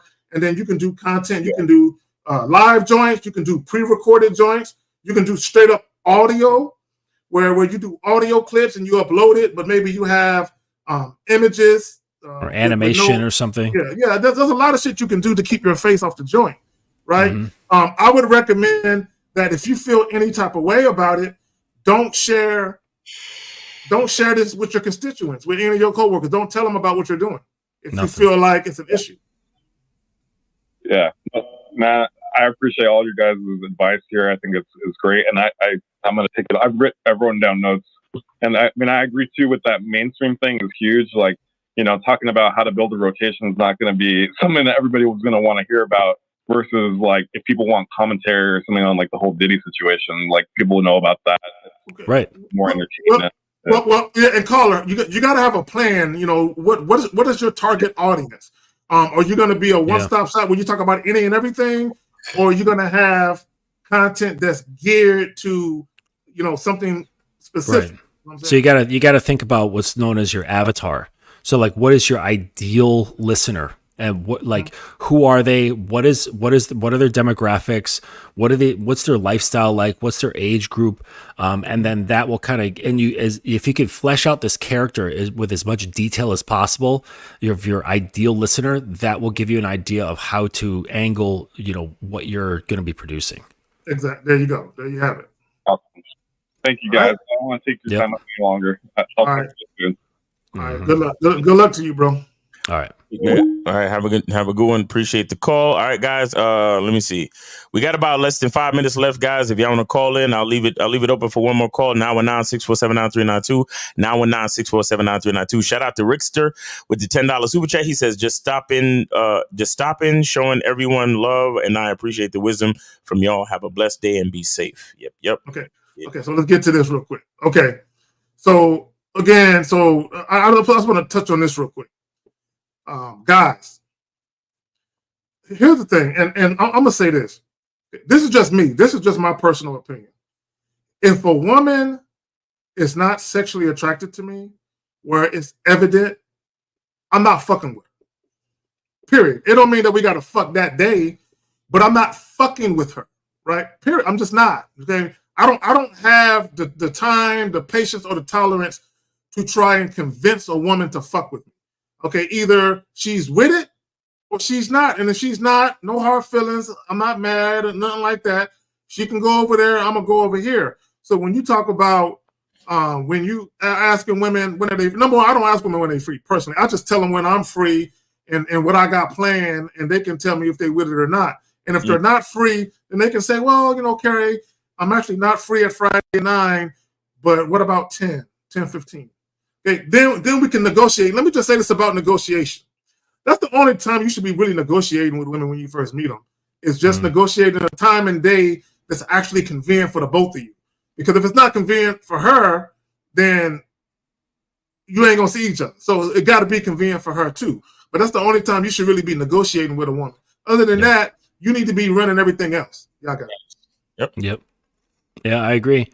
I mean, simply put, it probably sometime next week is a nice way of saying that she's just not that into you. It really is, because girls, you got to understand, girls are very sensitive to hurting feelings, and it's because of their own interactions with other women. The women communicate between the lines as well as the lines themselves. So they become super sensitive to the languages and things that are spoken that you don't exactly hear. And part of that has to do with feelings. So they get very much attuned to how other people are feeling within the context of conversation. And oftentimes they don't like to just put it out there and be like, nah, bro, I'm not that attracted to you. You should just go try somebody else. It's very, very rare that a woman's going to say that to you. I would say almost 100%. All right, that it's not going to happen. So what they do is they say things and hope that you just take the hint. Right. Okay. Right. So I look at it this way: if it's not a hell yes, it might as well be a no. Thank you. Right. Say that shit again, please. If it's not a hell yes, it might as well be a no. Facts. That's it. Right. So don't worry about when a woman wants to see you. Just real quick, because if you don't have that and you've got these like lukewarm responses, most guys who aren't that experienced, they tend to overthink. So they're going to dive deeper into trying to sit there with a pair of fucking toothpicks, trying to parse apart all the little things that she said, trying to figure out what it means. Right. And it's like, dude, she didn't say fuck yeah, let's go. That's Right. all you need to know. Yeah, and see, here's the thing. I want guys to understand something. Once you've dealt with enough women and you've had many, many favorable situations arise for you, you're going to look at that and be like, if she ain't moving like this, I ain't fucking with her. I ain't fucking with it, bro. If she ain't moving like this, right? And all that does is it kind of reset the standards of how you're going to deal with women, because you've had too many women who were really, really into you, and they showed extreme levels of interest. So to the point where you like, if a chick is even tepid or lukewarm, whatever, I can't fuck with her. Can't fuck. Because you shouldn't be. Women know if they want to fuck with you, and they make themselves available. Like, look, if a woman want to see you, even if the day or the time you're proposing isn't that, she would say, but I'm free on this day. Right. Is that okay with you? Right. Because her thing is, I want to see you. So in her mind, she like, damn, I really want to see him, but that day I can't see him. I hope when I tell him that I can't see him on that day, it doesn't fuck up my opportunity to see him again. Because I really want to see him. When women want to see you, like there will be some times where they'll have plans and they'll break their plans for you. Well, you know, because they really want to see you. And they don't want you to lose interest in them. Right, so when women want to see you, bro, they will make a concerted effort to make themselves available to you. All of these, I don't know, we'll see, and it goes back to, and you just said it a little while ago, Justin, where guys is breaking down with a toothpick. Why does she say this? Why does she say that? I don't give a fuck why. It don't matter why. The why is irrelevant. And let me just say this real quick, and I'll pass it back to you guys. Guys, I pray that one day we get to a point when you guys call up and ask questions, you stop asking why. Right. Like the why she is doing this and why she ain't doing that. I hope that one day you guys stop asking that fucking question, because it don't matter. Y'all got it. Yeah, that's facts. Real talk. Next one. I'm gonna kill the phone lines because it's about that time. Okay, I think we got another couple of questions. I don't want anybody holding us hostage. You know what I'm saying? That's right. Okay, so he says this. better to say the same thing every approach or switch it up based on unique situation? Okay, me personally, there might be similarities to the things that I'll say to a woman, but there's been plenty of times where I'm freestyling, but I know what I want though. Right. Like, I know what I want to do though. So what I mean by that is, if I'm hollering at a babe who's sitting outside of a Barnes and Noble reading a book, I might say something differently to her than I would say to a woman who's standing at a bar ordering a drink. There's going to be similarities, but because of the scenario, there may be a variation in what I say. So, but even if you had the same, maybe one-liner that you said, that's cool. But let it be what you say, not what you heard someone else say. But also, my thing is, because he says, okay, better you say the same thing every approach and switch it up based. You can do what you want to do. Just make sure that it's unique to your own personality and your own level of charm and all that. Yeah. Mm-hmm. Yeah, I'm sort of in the same boat where I have a general framework that I use, but within that framework, it changes. And what I like to do is tell stories. So what I do is, I'm not talking to women right now, but when I was, it would be walking up to them and just start telling the story about what happened just prior to me walking up to her. And so, like this one time, I was like I told the story before.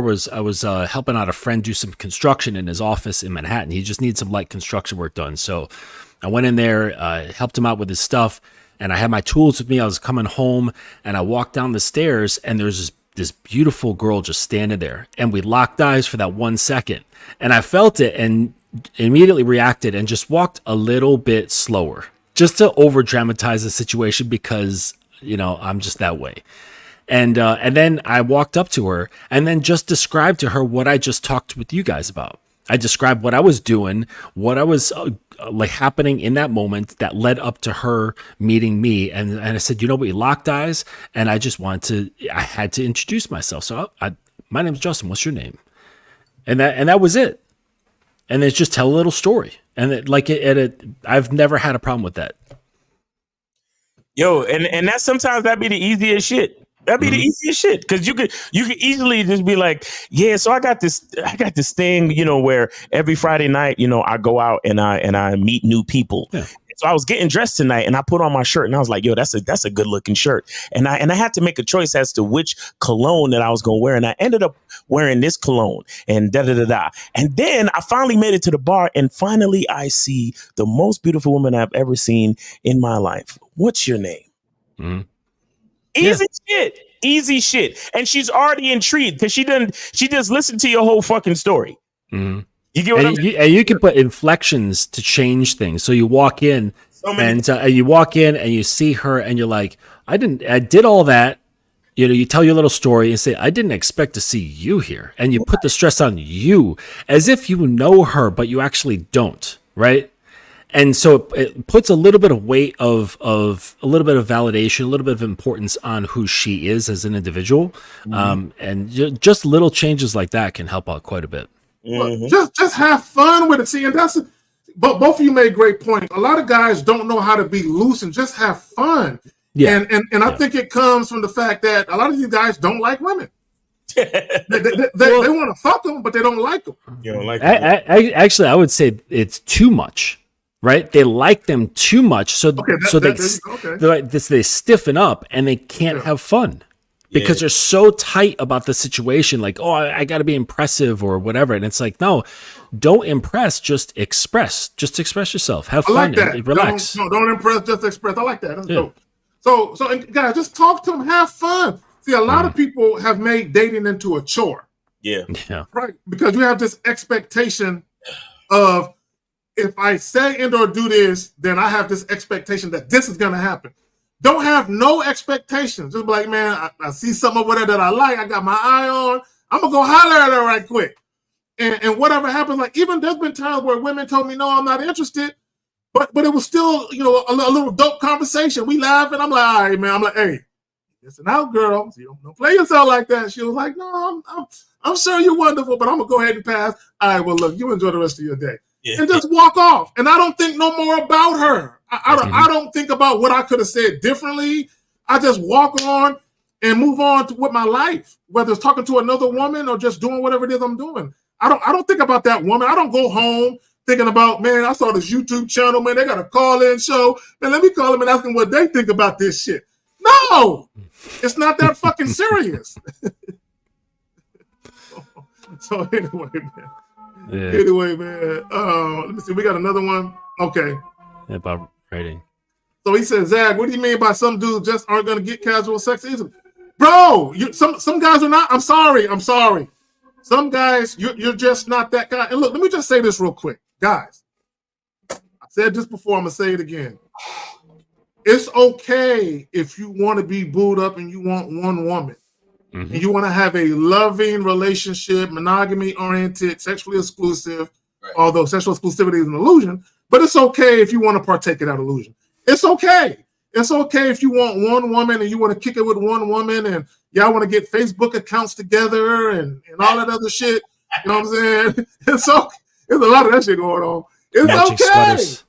Yeah, it's okay. It's okay to get matching sweaters. Yes, and if you want to take pictures and y'all got matching outfits and shit, and you got her purse match with your backpack, and both of y'all got the Jordan 6s on, it's okay. Sixes, I'm all about the ones. Yeah, but it's all. I don't even have Jordans, but my thing is, it's okay if y'all want to do that. But reality of it is, the reason why most guys will have difficulties engaging in casual sex if they want to, is because if you're the type of guy where you judge women for having quote unquote body counts, you judge women for their sexual past, then you're always going to treat women a certain way because they're having sex with you quickly.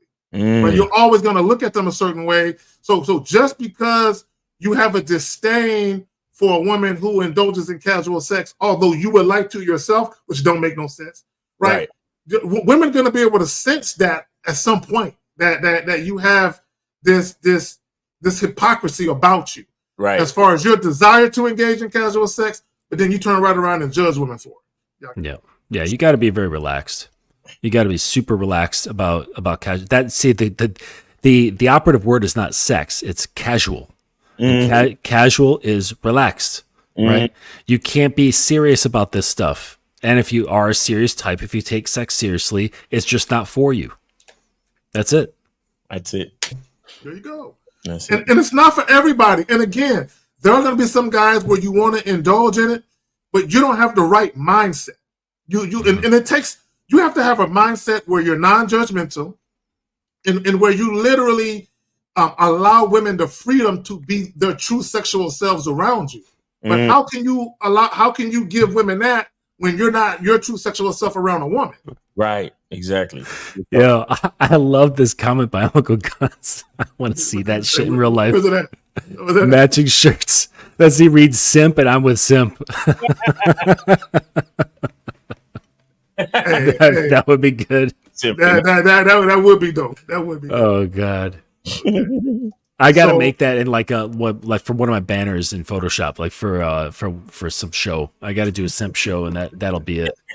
There you go. And put, because if you can always Google and you can find a couple standing together with blank shirts and just put that shit on there. Yep, exactly. And use that shit as a thumbnail. So he says, Kalani says, what are your thoughts on getting more present and having more fun with situations? See, and it goes back to what I alluded to earlier. Guys who obsess about a woman's body count or sexual past, they can never enjoy the moment with women.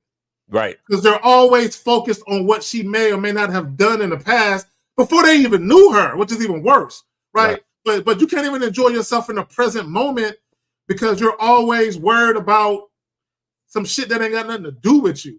And that's the thing with women. Just enjoy yourself. Look, if she is behaving in a way that you like, if she's conducting herself in a way that appeases you, why can't that be good enough? Mm-hmm. Well, why you got to be worried about some other shit? Right. Yeah, just simply get out of your head. Like that's the most easy way to be present is to not think so much. Yeah. Facts. There you go. That pretty much clear that up. Right, well, easier said than done for many guys though. Right. He had another question. Oh, go ahead, Justin. You were saying something? No, go ahead. So he says, how can I stop becoming outcome dependent on people, bad attitudes and all? But you need to call in. It's too late now, no. Like I would say something, and they would ignore me. Bro, I don't give a fuck about people ignoring me, bro. I don't give a damn. Like y'all care too much about what people think.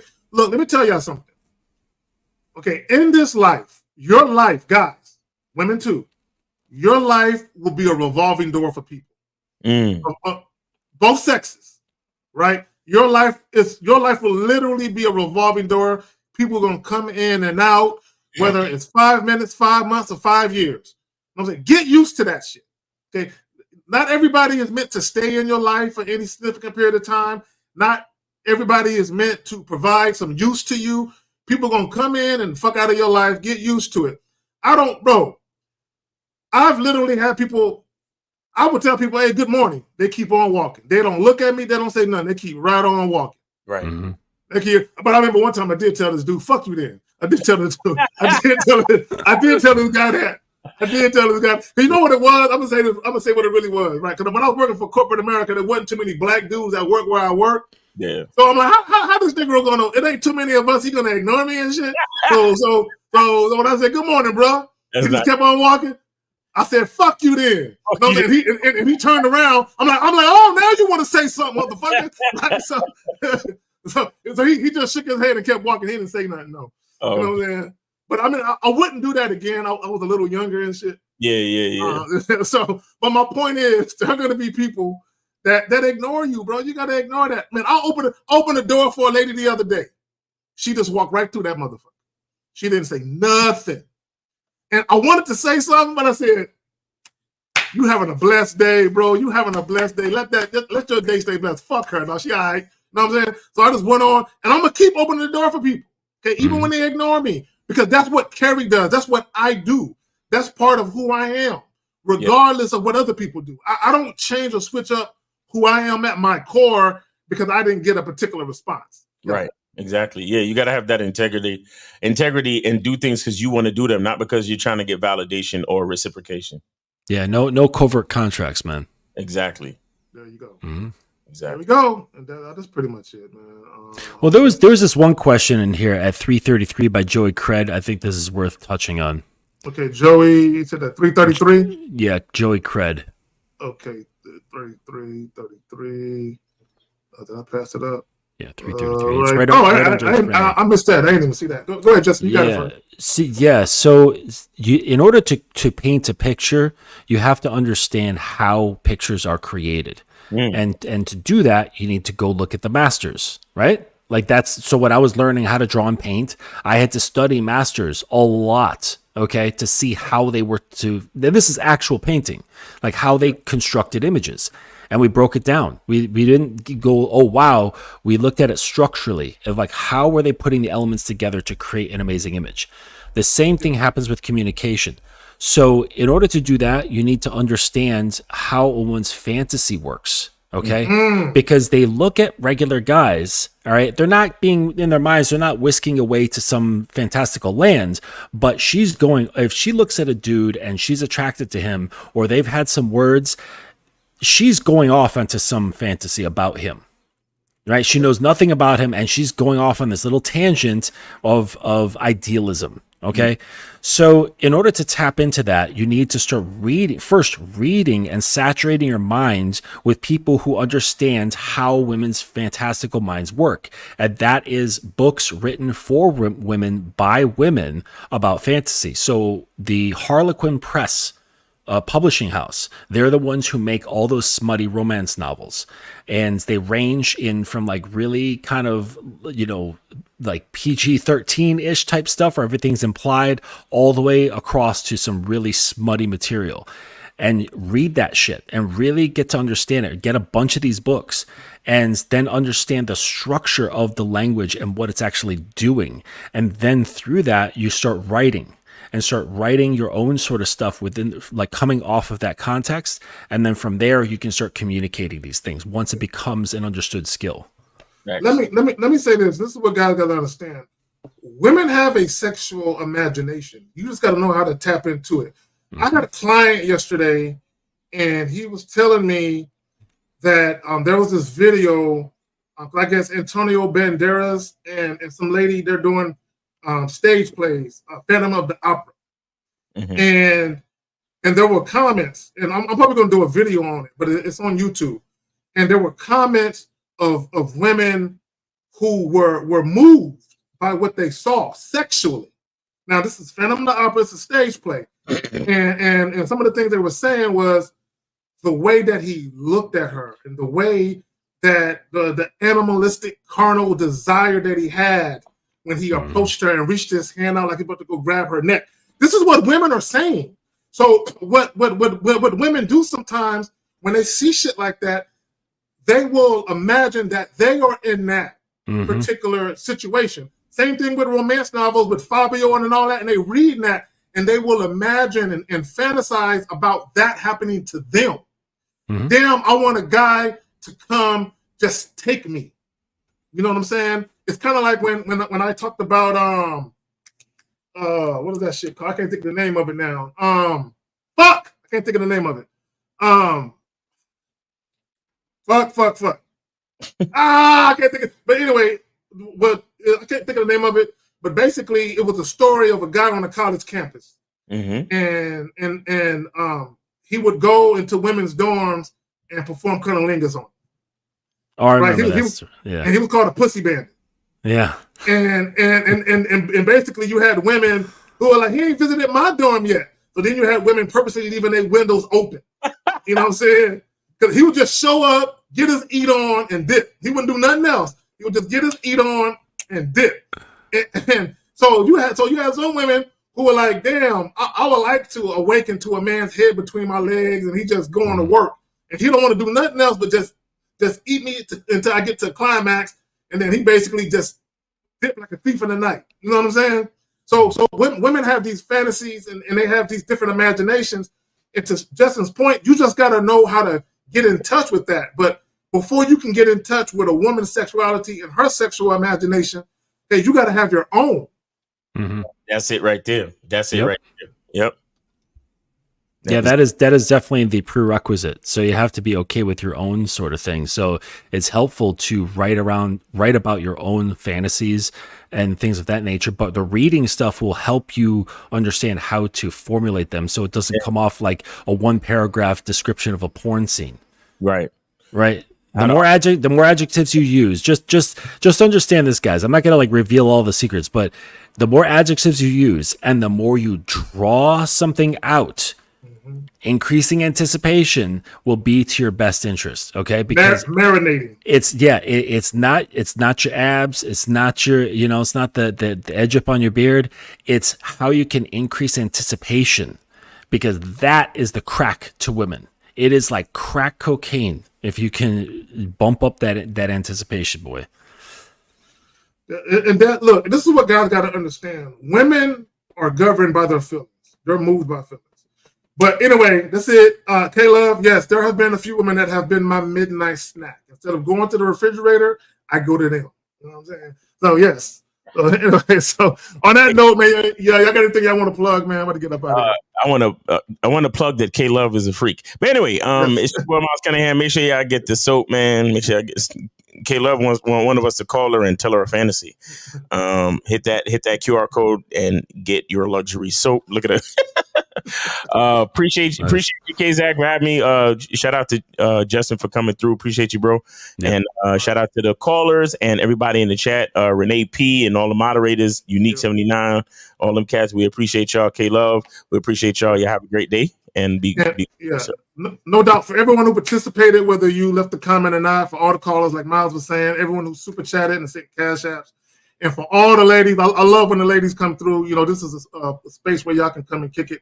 Appreciate y'all. Enjoy the rest of y'all weekend. Tomorrow, Real Game, No Theory, 11 o'clock Central, 12 o'clock Eastern. Come fuck with us. Justin, I appreciate you for coming through like always, fam. Yep. Miles, appreciate you. We out. Peace. Like the fucking stream, please.